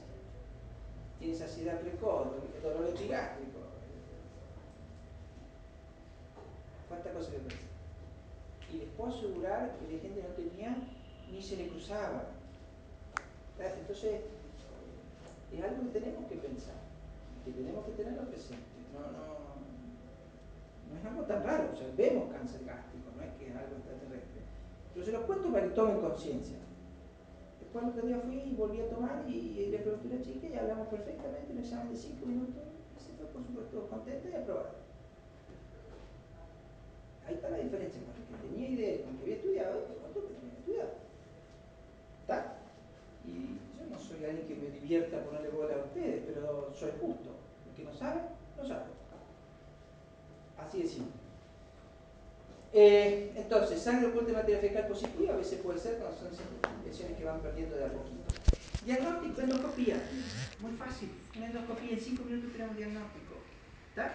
Y lo ideal es sacar varias biopsias. Cromoendoscopía, ahí se puede poner ya sea una sustancia colorante, como puede ser azul metileno, o cromoscopía electrónica. Los aparatos de endoscopía hoy con un botón uno puede cambiar la coloración de eso y hacer que tenga como una coloración electrónica. Endoscopía de magnificación, ahora lo vamos a ver, yo puedo apretar un botón y tener un zoom, ustedes ya manejan eso, entonces puedo ver con mayor detalle la mucosa. Endosonografía, que es un endoscopio con un ecógrafo en la punta, yo puedo hacer una ecografía del lugar y tomografía computada también. Eso es una imagen endoscópica, fíjense el endoscopio y fíjense esta lesión. ¿Qué me puede dar eso? Una lesión ulcerada, me puede dar dolor, me puede dar pérdida de sangre, ya sea una hematemesis, me puede dar dolor de café, me puede dar melena, me puede dar anemia. Todas esas son manifestaciones que puede tener esta lesión. Fíjense esta, es una lesión mucho más grande, esto en el techo gástrico, ahí está el endoscopio entrando allá arriba. Esto me puede dar saciedad precoz, me puede dar disfagia, me puede dar anemia, me puede dar melena. ¿Está claro?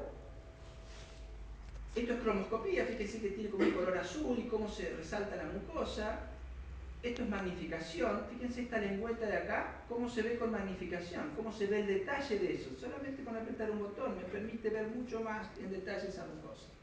Esto es magnificación y colorante, tiene como un colorante que resalta y veo muy de cerca la imagen. Esto es cromoscopía electrónica, esto es una foto con endoscopía común, la luz blanca, que es la mezcla de todos los colores.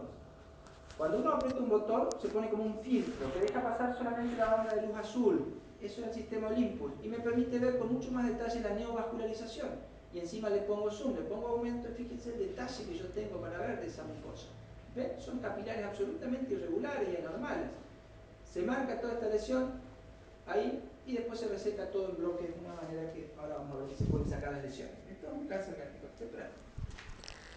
Esto es una lesión a nivel del píloro, me puede dar un síndrome pilórico, a nivel del cardia, me puede dar disfagia. Esto es una gastrectomía subtotal, puedo tener un neo de la neoboca, puedo tener una lesión subcardial ahí y que me va a dar disfagia. Entonces lo que dijimos depende de dónde esté.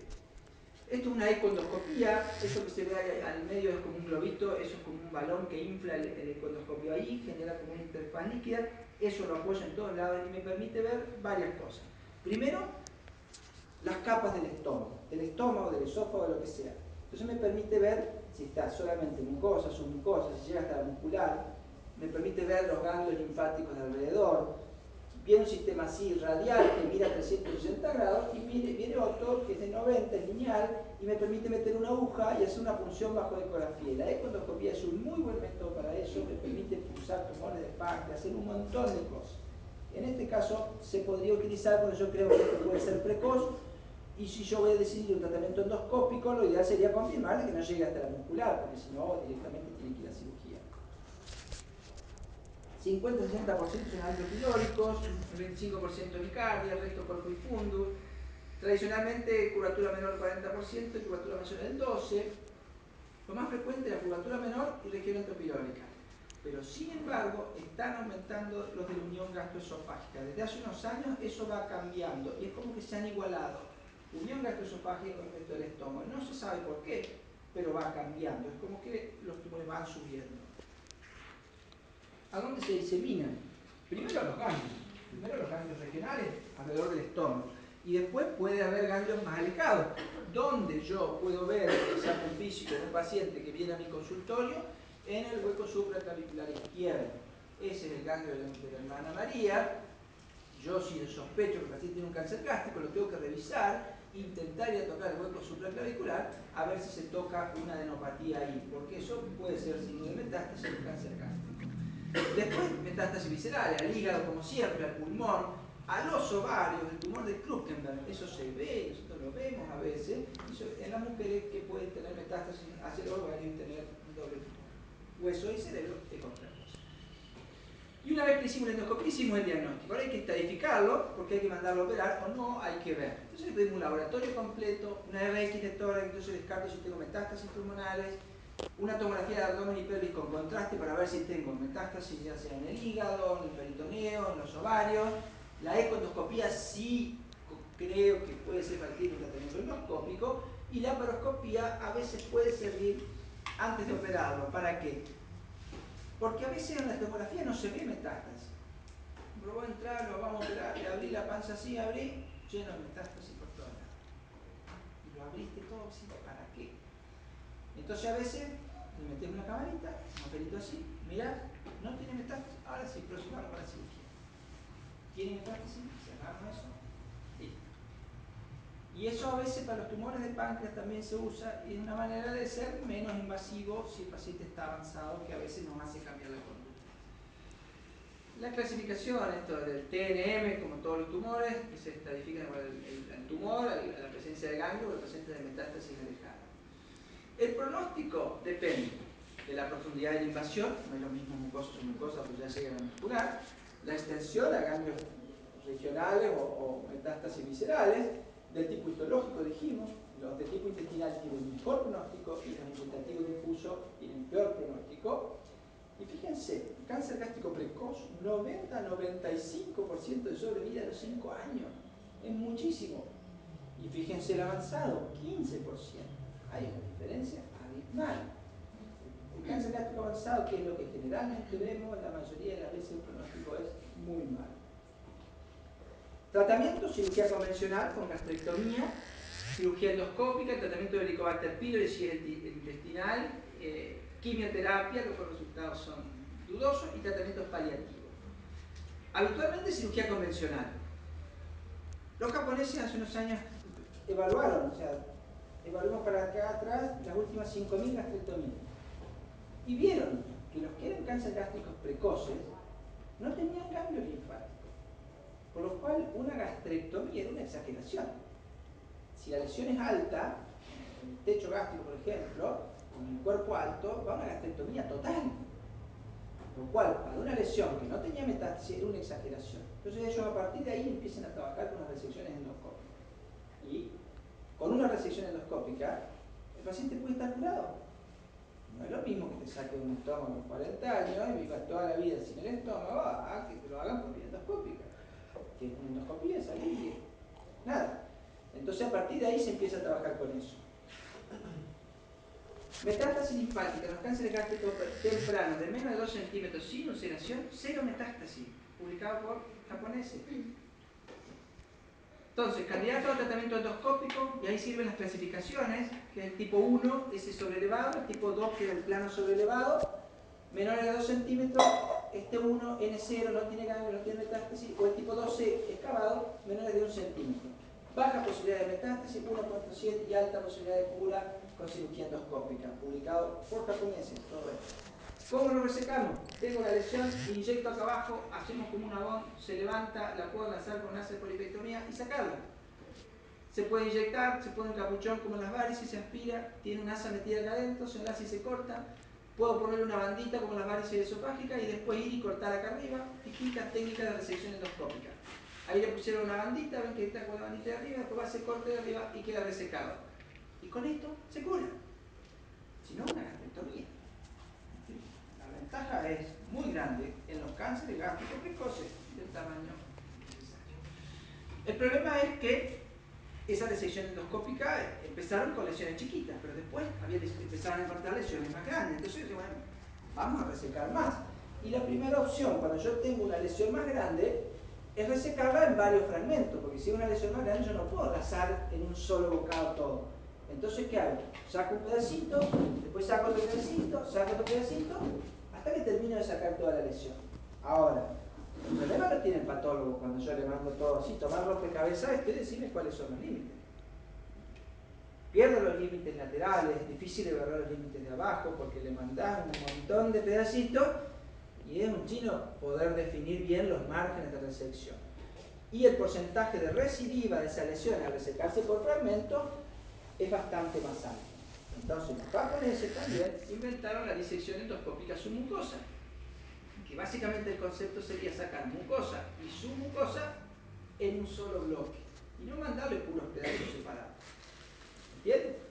Entonces, desde el punto de vista oncológico, yo le saco todo este bocado, le digo, mire, míreme el límite de arriba, el límite de abajo y los límites laterales. ¿Está? Entonces, oncológicamente es mucho mejor, me permite sacar lesiones más grandes y permite definir bien los márgenes. ¿Está? Obviamente es más complejo de hacer, tiene más riesgo de complicaciones, pero vale la pena cuando lo puedo hacer y es más efectivo. La disección endoscópica submucosa se usa en el adenocarcinoma intramucoso bien diferenciado, no ulcerada, de cualquier tamaño. Ya ahí le dan a lo que venga, de cualquier tamaño. Y bien diferenciado, no va para el anillo de sello que es infiltrativo difuso, ese no va todo en el tipo intestinal. Adenocarcinoma intramucoso bien diferenciado, ulcerada de menos de 30 milímetros, pero ulcerada, incluso a lesiones que se extienden a la submucosa. A la submucosa la dividen en 3 capas, 1, 2 y 3. Si infiltra submucosa, pero es la capa superior, también está curado con resección endoscópica. Si infiltra la capa más de abajo, ya ahí las posibilidades de que hayan salido células son más importantes.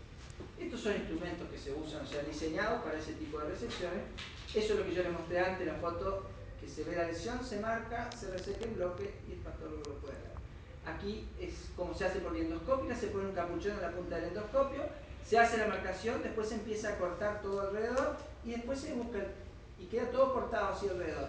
Después se busca el plano submucoso y se empieza a disecar y llevarlo levantándolo, como que yo lo voy despegando y voy levantando toda la lesión así, hasta que quede todo peladito. Fíjense que queda toda pelada la muscular y se sacó toda la lesión en bloque. Ya vamos terminando, así que tranquilos, ya los he cansado, ¿eh? Si yo no lo puedo curar, porque no es una lesión precoz, es un cáncer gástrico avanzado. Si yo le hago una tomografía y tiene lleno de metástasis, no lo voy a curar para operar. O tiene 80 años. Entonces, ¿qué puedo hacer si no lo voy a curar? ¿Para qué lo voy a operar? ¿Para qué le voy a sacar el estómago? Supongamos que es un tumor que no está oclusivo, por ejemplo. pero él tiene metástasis por todos lados. ¿Yo lo voy a curar? No. Entonces, ¿para qué lo voy a operar? No lo opero, lo dejo que siga viaje tranquilo. Pero el paciente tiene un síndrome pilórico, el paciente no come, el paciente tiene el estómago así, cada tanto unos vómitos terribles porque vomita lo que comió hace 3 días. Entonces, ¿qué puedo hacer? Puedo hacer un método alternativo. O tiene un tumor cardial que le da disfagia, que no le permite comer nada y está escupiendo todo el tiempo, que ya ni la saliva puede pasar. Imagínense que morirse escupiendo todo el día saliva, lo mismo que los tumores de esófago, es terrible. ¿Qué podemos hacer? Métodos paliativos. Desde el punto de vista endoscópico, podemos pasar una guía, ahí está la lesión toda obstructiva, ponemos un catéter, pasamos una guía bajo control radioscópico, después sobre la guía avanzamos un stent, que es eso que está puesto ahí, después empezamos a liberar el stent, fíjense que ahí se empieza a liberar la copa y ahí en el medio la parte del tumor está más apretado, y así como se ve desde el punto de vista endoscópico y cómo queda eso puesto. Eso está puesto en el duodeno. Me permite que el paciente en los últimos 2 o 3 meses que va a vivir por lo menos pueda tomar un helado, pueda comer un flan, pueda comer algo. Si bien no va a comer carne así o lo que fuera, tal vez una dieta más procesada, pero por lo menos come y no se la pasa escupiendo todo el tiempo, lo cual es terrible. Entonces, por lo menos si no lo puedo curar, mejorarle un poco la calidad de vida. Lo mismo se puede hacer porque un stent en el esófago. Son métodos paliativos. Si yo no le puedo hacer esto, ¿qué puedo hacer? En un tumor pilórico, operarlo es una gastroenteromastomosis. Pero es una cirugía, es mucho más invasivo. El paciente se va a comer por lo menos una semana en el hospital cursando el postoperatorio y si anda todo bien se va a su casa, si llega a tener una complicación probablemente ese sea el empujoncito para que este paciente se vaya. ¿Está? Así que los métodos paliativos son una buena manera de mejorar la calidad de vida de esos pacientes. Vamos a terminando, para que vean, un poquito. Para terminar, lo último que quiero dejar, y esto sí lo vamos a repasar,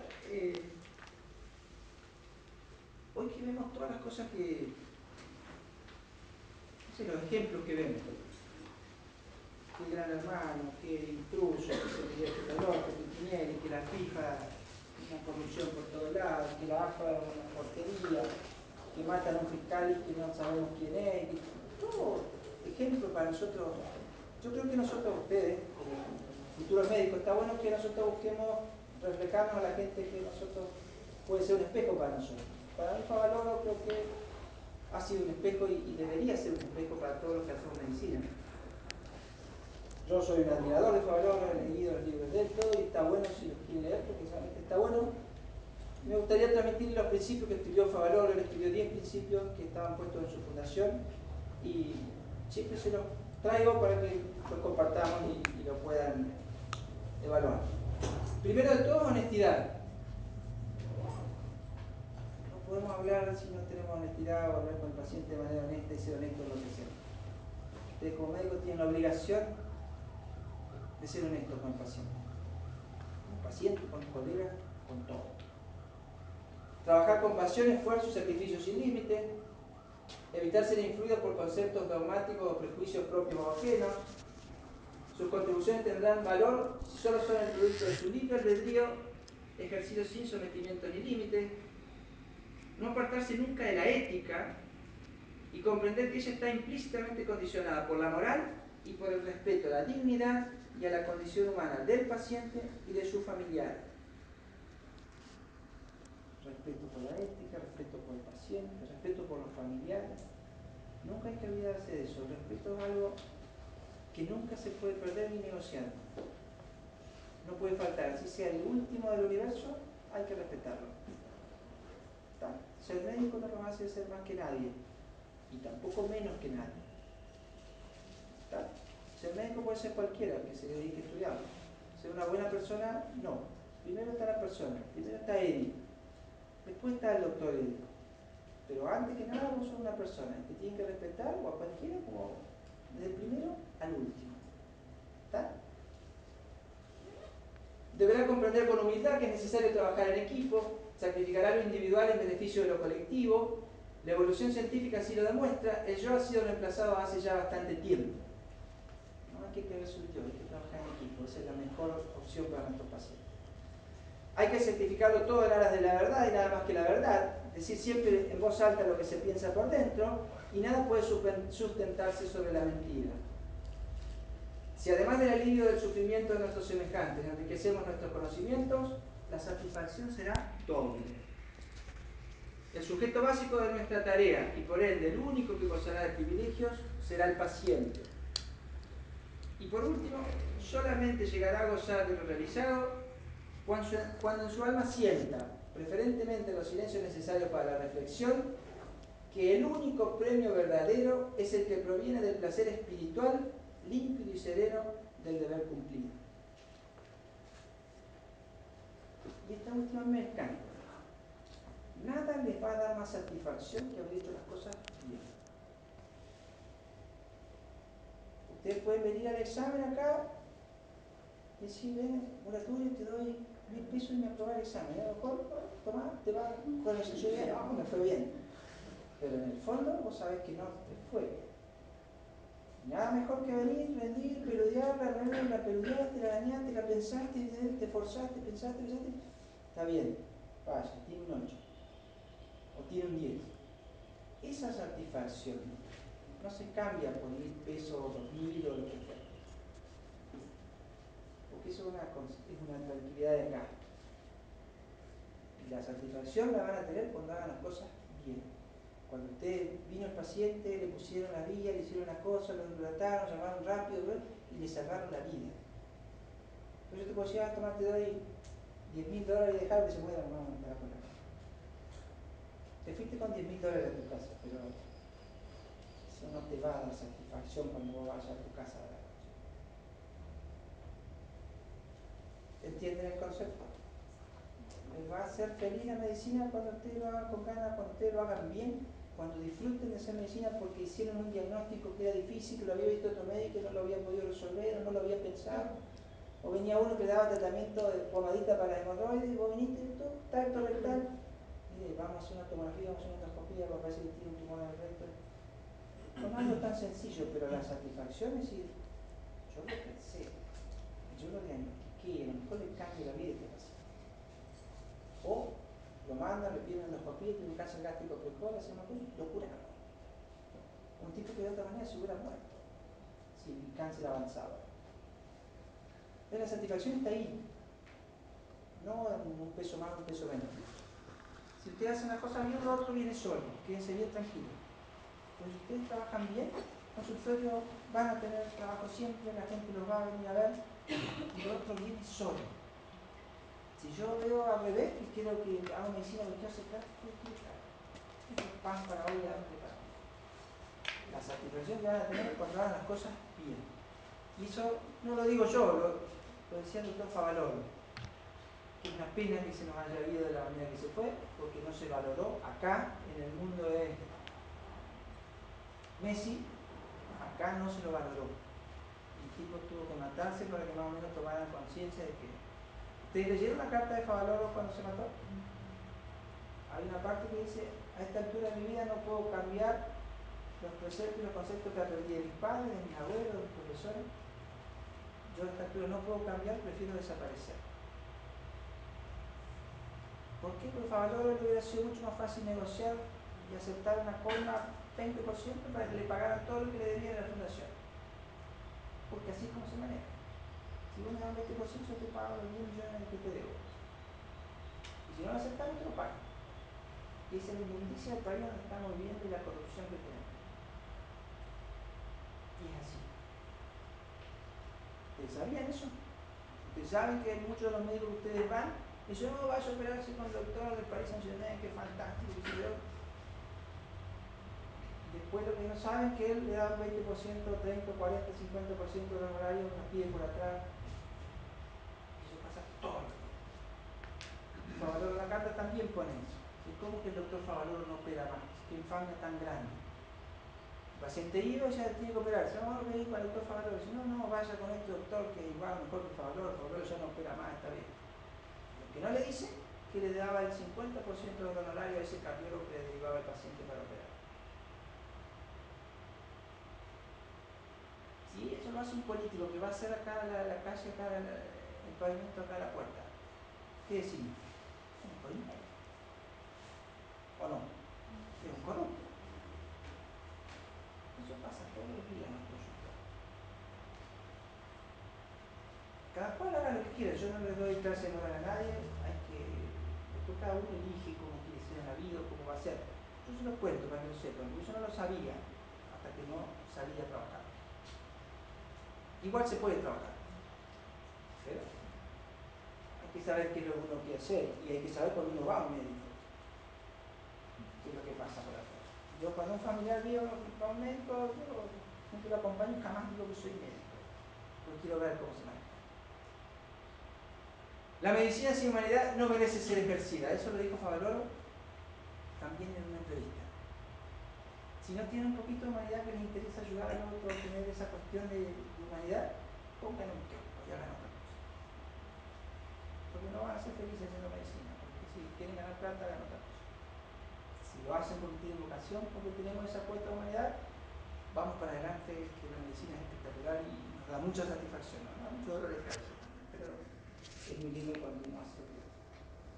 No los molesto más, ya demasiado lo atormenté. Ese es mi hijo Mateo hace unos años, era chiquito.